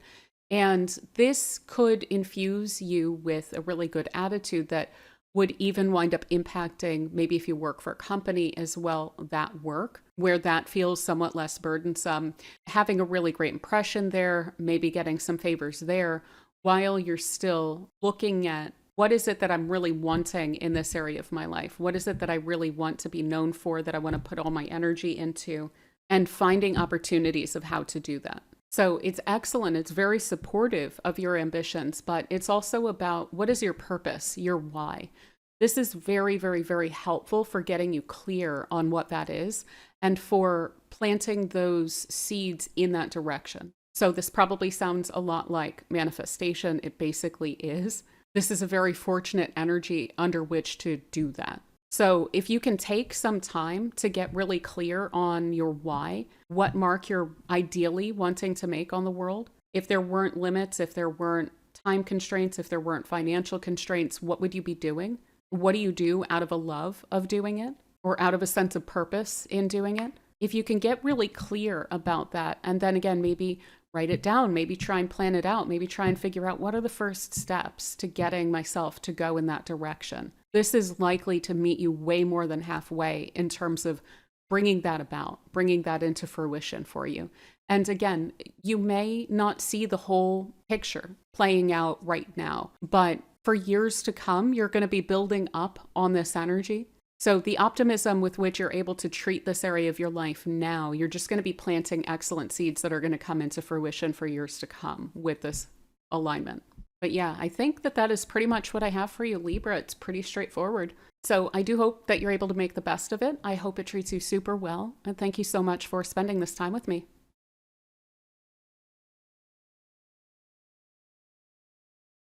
Oh, right. So for Scorpio, you have Venus joining Jupiter in your ninth house, which is the place of your personal expansion and growth, your personal development. This is where your worldview, your optimism, your excitement winds up showing up, your inspiration, your openness to new experiences. That's where all of this shows up, as well as learning, teaching, philosophy, things like this. So this is establishing a very fortunate new 12-year cycle of opportunity for you along all of these different areas of your life. So this is a period of time where you should definitely be thinking big, big, big, big picture. What is super ideal? What is the ideal life? What is the ideal experience for you? If there weren't limits placed on you, what would that look like? What would you be going after? What really, really lights you up? What really inspires you? Getting as clear as you can on that is really wonderful with this alignment. So I would really take the time to lean into imagining along all these lines, imagining all of the weird ceilings and cages and all of this, to leave your mind, right? And just think about what would be so ideal, what would be magical, right? What would you be learning about? What would you be studying? What would you know about? Where would you be? Who would you be connecting with? So wonderful to plant those seeds in the sense of getting clear about that, maybe journaling about that, etc. But I would also expect that there will be some opportunities along these lines showing up as well. So there could be some wonderful opportunities to travel, to go places. Now, this can be long distance, certainly, like going to another country or something like that, or a different state. But this could also show up as just going to unfamiliar places or going to places that are adventurous or that you love to explore. This could even be trying something new that's wonderful. This could even wind up showing up as an interest or a hobby that you're going to wind up running with. Like maybe you've wanted to get your hand into gardening, and this is where you're like, you know what, why don't I just start? Maybe you're in an apartment and it's going to be a balcony situation for a little while, but maybe you are literally and figuratively planting some seeds that is actually going to wind up turning into you buying a plot of land down the road and actually having like a really big garden. Things like this, where what is ideal for you? Try not to worry about the limitations or the reasons why not. Lean really strongly into your why during this time. Additionally, any sort of spiritual development or understanding is likely to go over super well through this time. So you may be meeting a really wonderful teacher, or you may be studying some tradition that winds up sticking with you for a very long time or having a really wonderful impact, at least on you. You could even run across a philosopher and read some of their work and have a really like profound impact on your life that's very positive as well. You may even find that there's some creative inspiration in terms of people who are putting themselves out there. So maybe this is a YouTuber, or this is an author or someone like that, a television personality or a community leader, or just someone that you run into in your life and you feel like, man, they are living their best life. Like, I want to do that. I want to put myself out there in that way. I want to be extroverted in that way. And so this could really help inspire you to be more creative about your life and put yourself out there in that way as well. I think there's going to be a lot of inclusion and openness and excitement about different perspectives. So that's another thing I would really recommend being open-minded about. So even if this comes down to like the news or whatever, maybe this is like reading different kinds of sources or reading international news or something like that and getting a really wonderful, like expansive perspective out of that that's going to wind up benefiting you in a big way too. Also, foreign languages, if that is something that you have had any sort of an eye toward, I would be planting some seeds under this influence for that. Because if you start on something like that, I mean, heck, Mercury is even in here too. But if you were to like start on learning a foreign language around this time, it's likely that it will be more fruitful and more easeful than it usually would. Basically, you're planting this seed around a foreign language or around a topic that you're studying or around a venture that you're kicking off around this point. And this is a wonderful, very, very, very fruitful seed. So that's why we want to really lean into these areas of our life during this time. So yeah, like I mentioned, you may be like drawn to some kind of a philosopher that you're going to wind up benefiting from immensely, or taking some kind of courses or classes. This could even be around astrology, learning more about astrology. This could be opportunities to learn. Maybe this is wanting to go back to school if that's something you've been thinking about. Again, a great energy under which to take some steps toward that end, or to take on some kind of a teaching role. Now, this doesn't have to necessarily be a formal thing. It absolutely could be, but it could just be like looking at your wisdom and recognizing and appreciating your own wisdom and the positive impact that it can have on people. So you've had a lot of your own personal life experience. Maybe there are people around you that haven't had that. Maybe perhaps especially younger people who haven't had that. And maybe you were able to help guide some people around you. Maybe this is coworkers, children, nieces, nephews, students, etc., that you're able to provide your wisdom and your intelligence to help them with. And you may find that that is something that is really wonderful that you love to do. Maybe that is even something that you decide that you want to publish around or put yourself out there around, is just providing your perspective on life and the meaning of that and your worldview and the global situation or whatever it is. Teaching what you know is really well supported by this transit too. And having people appreciate it and recognize it and give you really excellent feedback. So yeah, very beneficial to publishing for sharing your perspective in any kind of situation, but also for taking in other people's perspectives too. Maybe even marrying those together, bringing your perspective and others' perspectives into a sense of harmony. That is a wonderful place from which to grow a worldview, right? Which is inclusive and genuinely fulsome and understanding. Now, ultimately, this winds up coming back to a sense of emotional expansion through opening yourself up to new experiences. So I tend to look at this as, how do we broaden our horizons? How do we experience more of life? How do we lean into like the magic and the wonder of being here on this weird journey that we're on, right, in life? How do we expand upon that? What do we want for that to look like? What kind of enchantment do we want to have in that? Sometimes I feel like we get a bit stuck in a rut, but this is very much not the place of a rut. This is the ninth house. This is where we're always pushing ourselves to new experiences. So what is it that you've been interested in but haven't quite taken on? Also, what's just showing up to you as an opportunity? A lot of opportunities to try new things, they'll show up in the ninth, and they're showing up really well under this influence. So I would stay as open as you can to, hey, let's go on a road trip, or hey, have you ever heard of this philosopher? Something you said triggered that in me, and so I'm going to mention them to you. Maybe definitely like read that book. Or, hey, I'm teaching this class, and maybe it's like somewhat more than you usually would spend on something like that. So usually you would say, it's all right, but this influence looks really good to me. So I think it would be something that would be worth that kind of an investment.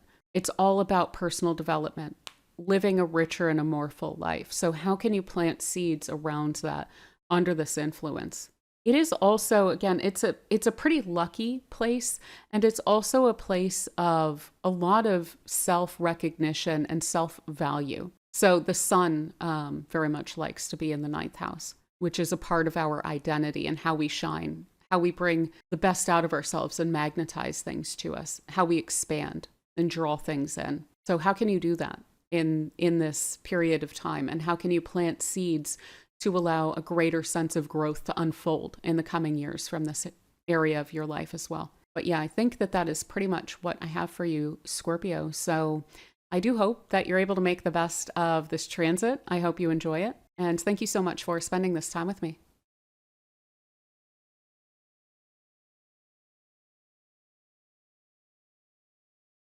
All right, so for Sagittarius, we have Venus joining Jupiter in your eighth house. So this is the place of joint resources, shared resources, other people's resources. This is a very psychological and emotional space where we kind of combine our energies and get intertwined with other people. There are commitments here, contracts show up here, but also how we feel about connecting with other people. So whether or not we feel like we trust other people, whether or not we're comfortable with vulnerability, how we feel about sharing of ourselves, and what we value about our connections to other people. So this is establishing a very fortunate new 12-year cycle, opportunity for you in these areas of your life, for healing, for feeling more comfortable with these things, for benefiting as well from your connections with other people, for creating mutually beneficial connections, for sharing with others, for mutuality. So there's likely to be a lot of opportunity to plant really good seeds around how you connect with others, how you engage with bonds with other people, with commitments. Now, this could look like making plans with a friend to go into business together or to create a partnership with each other and make that commitment and rely on each other and trust each other along those lines. It could be actually establishing a partnership like that. This could be opening up emotionally to a romantic interest or to a family member or a friend. You should also be able to get pretty clear about what it is that you're wanting in your commitments. If you spend some time with this, if you sit with this a bit and kind of let that Venus, Jupiter do its work in this place, what is it that you're actually wanting from your most committed relationships? What do you expect from that? What are your standards when it comes to that? What are your boundaries? What are you willing and not willing to give of yourself? And what do you expect in return?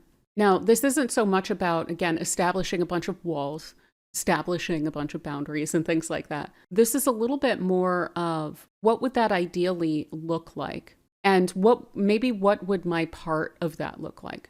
So how can I get clear about what I should be doing in commitments in order to feed into a more ideal situation? And what does the reciprocation of that ideally look like? And how do I encourage that? Now, this may be partly healing.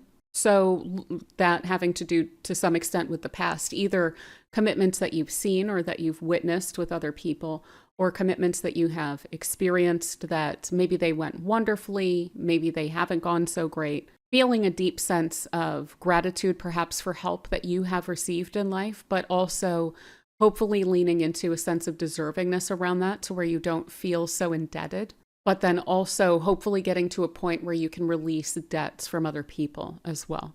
Now, maybe not monetarily, but at least karmically and emotionally, right? So if someone didn't reciprocate, if you kind of feel like I got the short end of the stick of that and that wasn't fair, maybe this could be leaning into cutting your losses on that in order to heal personally around notions of sharing and commitment. Because if you cut yourself off from sharing commitment, things like this, due to some past experiences, that is really selling yourself short, not so much others. So what is it that we're wanting to have? Now, maybe you don't want to have deep, deep, deep commitments or super entangle your life with other people. That's totally fine. But maybe you learned that through those experiences. And now maybe you can be a little bit more clear of, I'm really wanting a lighter kind of a situation going forward. This is what I'm willing to share without an expectation of reciprocation. This is where my boundaries would be, you know. Now, on a financial level, this should also be interestingly fortunate. You may wind up getting some unearned income coming in. So resources coming from the outside, not necessarily through your work unless you are in a partnership or you deal with clients or something like this. This can be a major influx in resources. This could be a settlement or things going well with an inheritance. This could be a partner that is getting a big raise. This could be, again, your family doing quite well. And if you share resources with your family, being able to benefit from that as well. It's typically not just straightforwardly, this is what I'm doing as wage work and it's coming in. It's more like bonuses or settlements, inheritances, things like that. Now, what's interesting is that because this is a big seeding point around that, you may actually start a cycle where you're bringing in some passive income somehow, or where there is this series basically of inflows that you're not needing to work that hard for, or a very beneficial, hopefully mutually beneficial financial relationship that you have with someone where it's more than the sum of its parts, that you're able to kind of feed into each other's resources and create something better out of them. Again, maybe that looks like going into business with someone who has complementary skills. Additionally, you're likely to feel very sentimental, very sensitive, very sweet, like really wanting that energy in your life. And this could be getting stirred up in order to kind of create a sense of healing. Again, I feel like a lot of us have had complications in these areas of life.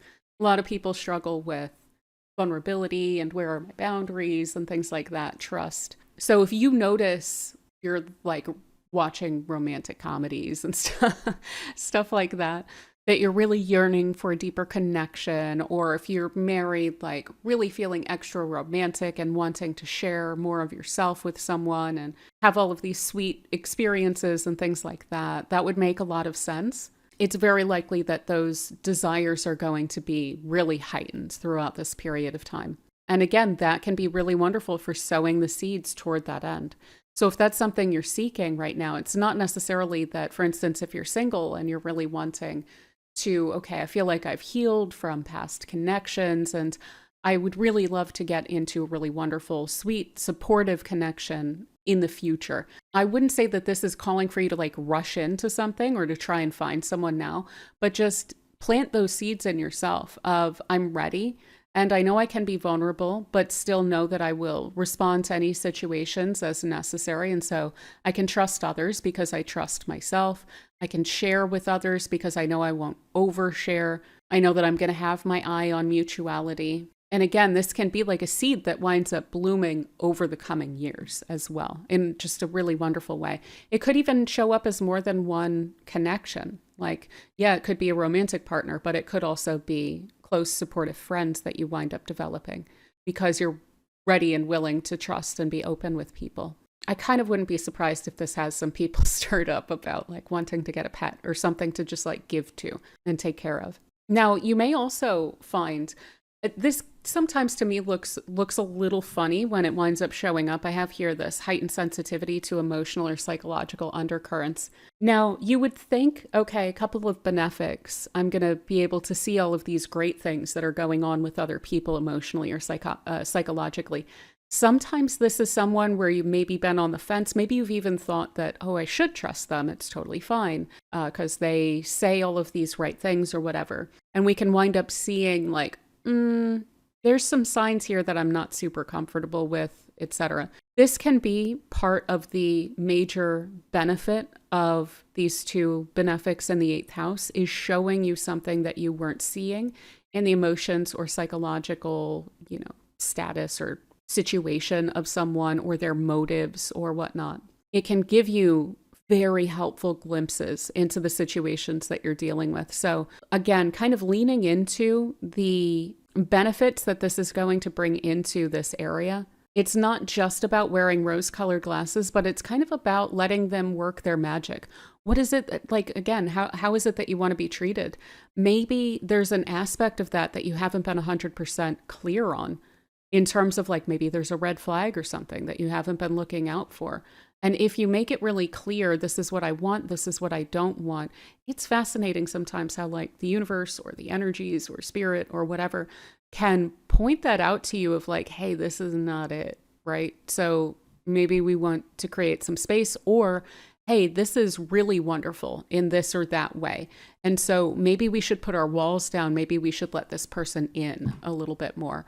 So it could be a mixed bag in terms of what it is that you are seeing in other people, but it should all be very beneficial to you that you are able to see this.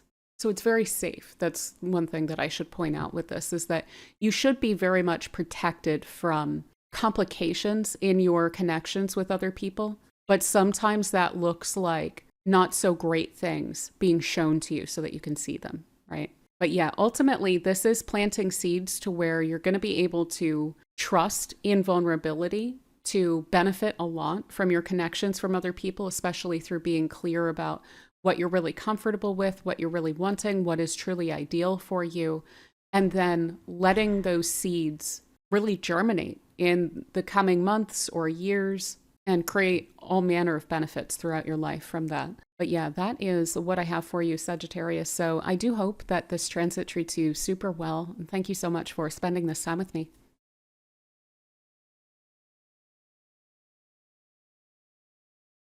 All right, so for Capricorn, we have Venus joining Jupiter in your 7th house, which is related to your partnerships, your relationships, how you relate with other people, what's going on with other people in your life as well. We can even see agreements, commitments, contracts showing up in this place too. So this is establishing a very fortunate new 12-year cycle of opportunity for you in these areas of your life. So within your relationships, within your partnerships, you should find that there is a huge amount of opportunity for mutual benefit. Now, if you have taken a step back from some relationships in recent years or just recently in your life, this could look like yearning. This could look like an emotion to connect with other people, a genuine desire to connect, to create harmony with other people. And that could be the seed in and of itself of, look, this is something that we're ready to open up to again. But this could also point to a lot of harmony, really getting along with the people in your life, feeling like they're very supportive of you, feeling like people are approaching you well, like they're taking you seriously, like they're being very supportive toward you, like you really enjoy the energy that they're bringing as well. And so this can be creating a sense of greater optimism and emotional availability on your part toward people, but also from other people toward you. So it should feel like you're able to get into a good emotional flow with other people. And that's just going to plant more and more seeds for better and more positive and more optimistic relationships going forward. Now, this may also look like a big proliferation of connection. So again, if you have taken a step back, if you have done some trimming of your social group, your relationships and partnerships and stuff like that, I would expect a lot of growth in this area of your life, particularly around this transit, but also, again, just around like being open to that and experiencing that in the coming couple of years, or meeting quite a few different people around this time that actually wind up sticking with you, that are friends that you're meant to connect with. Additionally, this is just a good omen for who is coming into your life, who you are meeting. That's going to look like probably someone quite beneficial, quite supportive, quite conversational, even quite intelligent, someone that you actually enjoy connecting with and sharing ideas with and so forth. So I would be inclined with this transit, if I were experiencing this right now, I would be inclined to trust the people that were suddenly showing up in my life more under this influence. That is something that I tend to look at, like, what's going on in my transits when people show up in my life, right? So this is about as positive of an omen as you can get along those lines. Now, part of that is going to be your attitude and the energy that you're putting out there and attracting, nurturing, and emotionally available people toward you. Now, this can be romantic partners. This could be attracting or pulling that energy out of a romantic partner that you're already with, like deepening and making more sensitive and making more emotionally open and vulnerable the connections that you already have. But this could also be like drawing in friends that are very emotionally available as well, or encouraging that kind of connection even in family members. So when you are interfacing with other people, when you're connecting with other people, that's the kind of energy that you are likely to be drawing out of them during this period of time. And so since that is what you're attracting, if that shows up as a new person, that's a really good sign. This is also just going to be very supportive of trusting other people and being optimistic about your relationships. Not to mention recognizing the value of social connections. So sometimes I think that we can kind of undercut this a bit, especially with difficult experiences with other people. It can be like, what's the point? It just winds up distracting me. I'm not able to focus on my career, etc. This is going to counter that kind of a perspective quite a bit of, I love having someone that I can text my nonsense thoughts to and they'll think it's funny. Or I love being able to see something that I know that someone will love and purchase it gladly and give it to them and get the kind of response that I'm looking for, wanting to give to other people, wanting to create that kind of flow, recognizing the value in that and of the emotionality of relationships as well. So not just like in a transactional kind of a way of benefiting from connections, though there's a lot of fortune here that tends to go financial with Venus and Jupiter in the mix. So you may actually establish a lucrative connection with someone. But the emotional benefit is more so what I think you're going to be looking for around this period of time.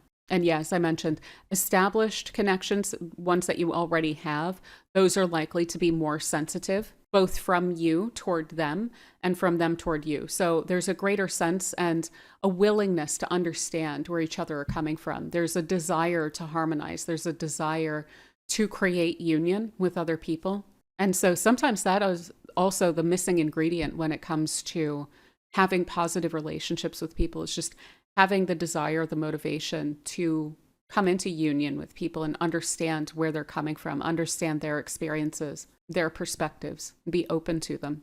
That's another thing that Venus and Jupiter tend to do, is they're very inclusive. So this isn't about what are the faults of this person or where is it that I disagree with this. This is much more focused on what are the wonderful qualities that I can cultivate in this person?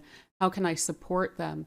And what is it that we agree on? What is it that we both like? Planting seeds there, nurturing that kind of energy in your connections. Now, also, if you do need to like sign a document or like a contract, or there's an agreement that you need to make or a partnership that you need to establish, either with a person or an entity, like a bank or something like that. I'm not a financial advisor, but this is a good omen for agreements being on the up and up, for everything being in the clear, for you understanding what is expected, making that connection or that commitment, and then benefiting from that commitment as well. So definitely not a bad time for contracts and things like this. Also, if you are in a connection with someone, this is a wonderful time if you have been wanting to discuss the relationship, discuss the expectations, discuss what it is that you ideally want in your connections, discuss what it is that you love to share, that you love to give. The harmonizing, trying to understand each other aspect of this is likely to be incredibly beneficial to coming to an understanding with each other. But yeah, I think that is pretty much what I have for you, Capricorn. So it's a really wonderful, very sensitive, very sweet, even very romantic kind of an alignment to have. So I do hope that you are able to make the best of it. I hope it treats you well. And thank you so much for spending this time with me. All right, so for Aquarius, we have Venus joining Jupiter in your 6th house. which is related to the things that you have to do in life. So tasks, routines, responsibilities. A lot of our working day shows up in this place, our errands. Health and daily routines also wind up showing up in this place too, and productivity, things like this. So this is actually a pretty cool transit to have, because it is usually a bit of like a humdrum aspect of life that takes up a lot of time in our life. But this is bringing a lot of benefit to that. So you may find that during this period of time, during the transit, that you are enjoying your work quite a bit more, that you're enjoying your routines more, that the environment in which you're working and you're doing like your everyday stuff is more harmonious, it is more pleasant. And so it should bring the kind of energy that you would need to be able to tap into to plant some seeds to create a sense of more permanent improvement in this area of your life. So for instance, if coworkers or subordinates are more friendly, if they're in a better mood, then you can create a sense of camaraderie with them that's going to carry you forward and make the working environment longer term more beneficial, because there's more trust, there's more consideration in that space. Or when it comes to your tasks in and of themselves, sometimes it can feel like a real burden and like it's just a pain in the rear. We're just trying to get to the next day, the next day, the next day, the next week, right? And it can feel like it's a real burden to try to then create improvements when you're in that energy. This is going to help to have you not in that space of feeling like you're just trying to get to the next day. Like I said, I think we all know that feeling of things going more slowly, not being at our best, not being in our best energy, things like this, and how that can just kind of be a cycle in and of itself. So this, by getting you into a better cycle, it opens up opportunities for you to make those little tweaks around the edges so that you're able to get your routine or the systems that you're working with, things like this, in a better like functional space or state, such that you're able to utilize those improvements going forward, even when this transit moves on. So I'll give you an example. If you have a like notoriously messy computer situation, like your desktop is a mess, your email's a mess, etc., and you feel like you never really have the motivation to really get on top of it, this could be kind of freeing up some energy. Maybe things go a bit quiet for some time. You're able to, maybe there's something really nice that happens in your day-to-day routines outside of work. And so you're in a better mood. And so you have the motivation to like, okay, clean up the computer space, maybe even like restore the computer itself and get on top of these things such that you're able to feel like your workflow is smoother going forward, even getting into a better relationship with your workflow, basically. So making the space within which you are working, the energy within which you are working more pleasant and more supportive of productivity going forward so that it's more efficient, basically, so that you don't get as bogged down as easily.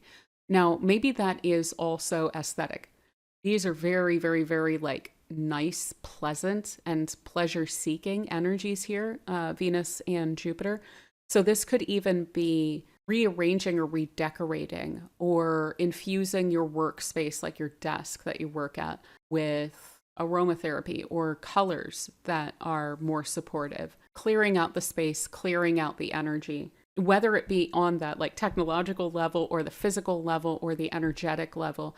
Any sort of like clean sweep and refresh that you're able to do in this area is likely to have some really excellent long-term effects. This is also likely to just have you in a sense of gratitude about what you do and the fact that you are able to do it, and maybe that you are able to earn from that.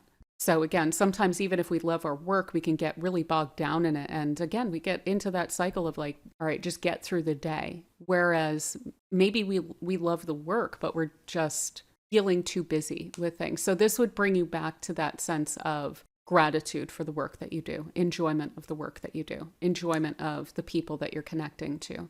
Now, also outside of the workspace, errands, other things that are your responsibility, this is also going to be feeding into that. So maybe there's too much on your plate. Maybe your schedule is too heavy. Maybe you are responsible for too many other people's things. And maybe you need to have a conversation about that. What's helpful with this is that those kinds of conversations are likely to go over better. There's likely to be more of an understanding and appreciation of what it is that you're doing. And so that can be a practice in self-care, is just pointing out to others, maybe I shouldn't have all of these responsibilities, right? You're more likely to have that be understood and appreciated during this period of time. But even just with yourself, like maybe there are certain responsibilities that you're wanting to outsource. Maybe you're wanting to hire someone to take care of certain things. Maybe you're wanting to, like in terms of health improvements, maybe you have been wanting to get on top of your supplements and things like this, and making sure that you don't have nutritional gaps so that you're able to feel better, have less brain fog, be able to work more effectively, and feel good in your life. This would be really great for starting that kind of a thing and getting a lot of really long-term benefits from that too. So I wouldn't be shy if that's something that you have been thinking about, to like go to the herbal store or wherever it is, GNC, you know, and go and get yourself kind of sorted out and talk to someone who knows about those things. Because it can feel like a big burden. It can feel very confusing of, I don't know what I need. I don't know what my body doesn't have that it would benefit from.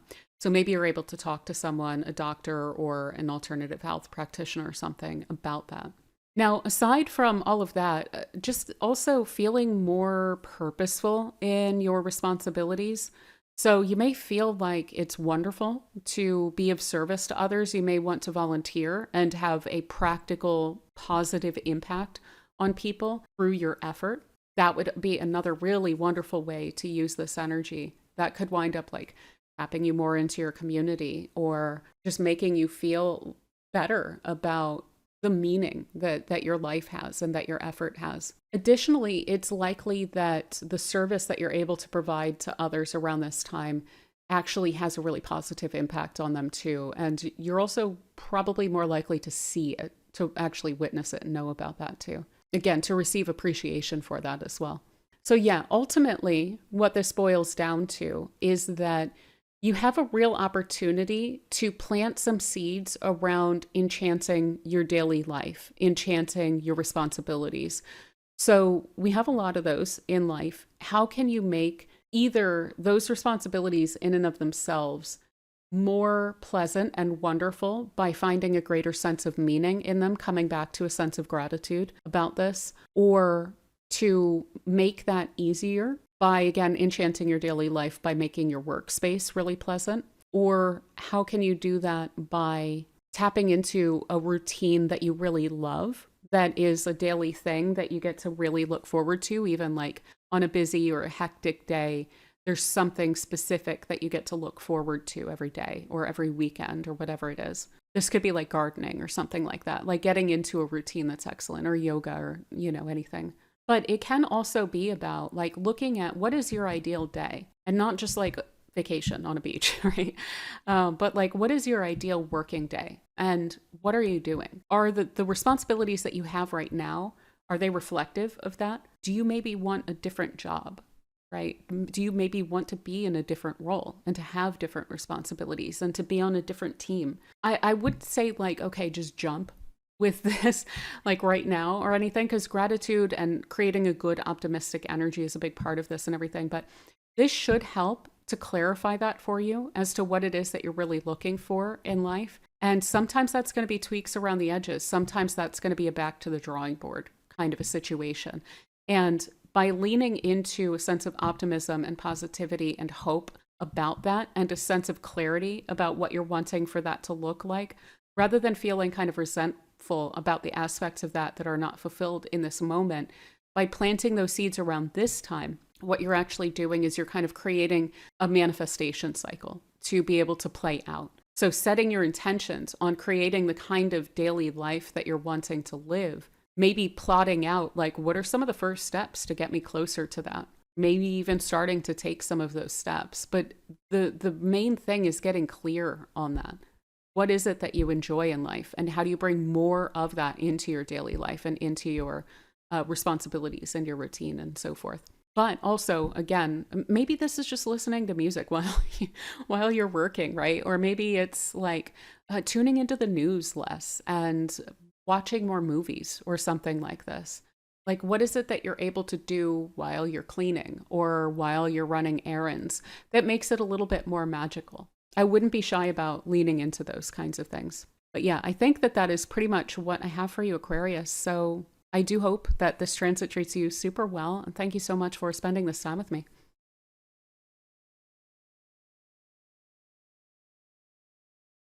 All right. So for Pisces, you have Venus joining Jupiter in your fifth house. And this is a place of your joy, your creativity, the things that you love, the people that you love, your children, your sense of childlike enjoyment, play, fun. So this is an absolutely wonderful house, and this is an absolutely wonderful transit. So it should be really enjoyable, and it should be establishing a very fortunate new 12-year cycle of opportunity for you in these areas of your life. So it's going to be bringing a huge amount of optimism, excitement, enthusiasm for creativity, for any sort of projects that you're working on, for personal development of like your creative skills, the things that you love to do, making yourself even better at that so that you're able to enjoy it more, creating more time, prioritizing that. So if you are literally a creative type of person, if you are an artist of any sort, if you're a writer, whatever it is, this is going to be incredibly wonderful for that aspect of your life. It's going to be going straight into major development and recognition and appreciation of those skills of yours, but also feeling like you were just overwhelmed with muses. So you may feel like the inspiration is almost too much to handle. I would actually recommend, if you feel like you can't quite get started on as many projects as the inspiration is fueling, try and keep a notepad or something. Try and plan for getting too many ideas and have a place to be able to write all of these things down so that you're able to continue to work with this energy even after these transits wind up moving on. Because like I said, it's creating a 12-year cycle. It's going to be 12 years before Jupiter winds up coming around here again, and then Venus is able to join it. So this is going to be basically the best transit that you're getting. It's going to be wonderful if you can plant seeds, even if it's just writing down an idea. Basically, what you're doing is you are infusing that idea and that effort that you're going to work with that idea with. It's going to infuse that with extremely beneficial energy. So really excellent for art, music, also any kind of hobbies. So maybe you're not an artist. Maybe you are an intellectual. Maybe you are a caretaker. Maybe you are spiritual type, whatever it is. Maybe you're an athlete. Whatever it is that you really adore and love, maybe you're a healer, anything along those lines. This is going to infuse that with a huge amount of optimism, a lot of payoff, a lot of enjoyment. So finding a sense of richness in all of your interests, your hobbies. This could even show up as a lot of opportunities. So for instance, you may come into this transit not really feeling like you're an artist. Maybe you've dabbled in things like that before. Maybe there was an interest that got a little bit stirred up last year, like last summer. But this could be something like that coming around again. And I would not overlook the opportunities that are presenting themselves to you for enjoyment and pleasure, because they're showing up as Venus and Jupiter. So they're showing up in a really beneficial way. And you may be coming into contact with like an author or a genre or a philosopher or a sport or something like that, that you're going to run with, and that's going to have a really wonderful impact on your sense of inspiration, your sense of excitement about life, but possibly even just all different aspects of your life as well. This is also going to be very helpful for improving your relationships with your loved ones. So when it comes to your children, this should be great news with regard to them. Their lives should be going pretty smoothly under this energy. And there should be a lot of opportunities to connect with them, to deepen your connection, to deepen your sense of trust and openness with each other, to plant some excellent, like top-notch seeds when it comes to the development of your children and your relationship with them. So I would really recommend, if you do have kids, to take advantage of this opportunity to talk with them, to connect with them, to try and kick off like a new phase of your relationship with each other. Additionally, this is, to me, where we encounter our inner child. So any aspects of ourself that are very childlike internally, maybe they did or they did not get full exercise when we were young. Perhaps especially though, healing around those areas where they weren't exercised as much as they, could have been or should have been. Maybe this was a really wonderful imagination that you had as a kid, but maybe it got somewhat shut down by teachers or peers or parents or something. Maybe you felt like there was a lot of responsibility or things were always in upheaval or whatever. And so you weren't able to, have all the materials that you needed in order to really develop a creative hobby or something like that, or some kind of play that you like. And this could be you finally then giving back to that inner child, giving yourself that. So again, maybe it was like painting lessons and you wanted to do that when you were younger, but maybe there wasn't the finance or something. Maybe you have the finance now. And maybe you shouldn't look at that as, oh, well, that's something I needed to do when I was young so that I could become a painter. Maybe it's not about becoming a painter. Maybe it's about enjoying painting, right? So this is something that you can start at any point in your life. And there could be a stirring or opportunities or things like this that if they're really speaking to your inner child, if they're speaking to a sense of yearning and nostalgia and excitement and so forth internally to you, I would also really be grabbing hold of those opportunities or that stirring to look for opportunities to develop those aspects of yourself as well. Now, beyond children, this is also going to be really beneficial to your relationships with your loved ones in general. So friends that you love, romantic partners, people that you just love to connect with, that you love to maybe converse with, that you love to bounce your ideas off of and get wisdom from, whatever it is. This is going to have you quite open to connecting with people. Now, I would be inclined to say that this is going to have you wanting to get out and connect with people more, like going to events or hosting events or putting yourself out there. If you are single, this could be wanting to look for a partner, or wanting to connect with someone romantically, wanting to be more flirtatious, or wanting to be more extroverted and outgoing and just kind of carefree and wanting to have fun and be lighthearted with people. If you are very, very, very introverted, maybe this is just wanting to have people in, right? Wanting to invite some close friends over, connect with them more, and just have fun, like wanting to have a movie night or something. Maybe you haven't done that in like 5-10 years, right? Maybe invite some friends over and just enjoy each other's company. Maybe have a cookout or something like that. I would really recommend planting those seeds.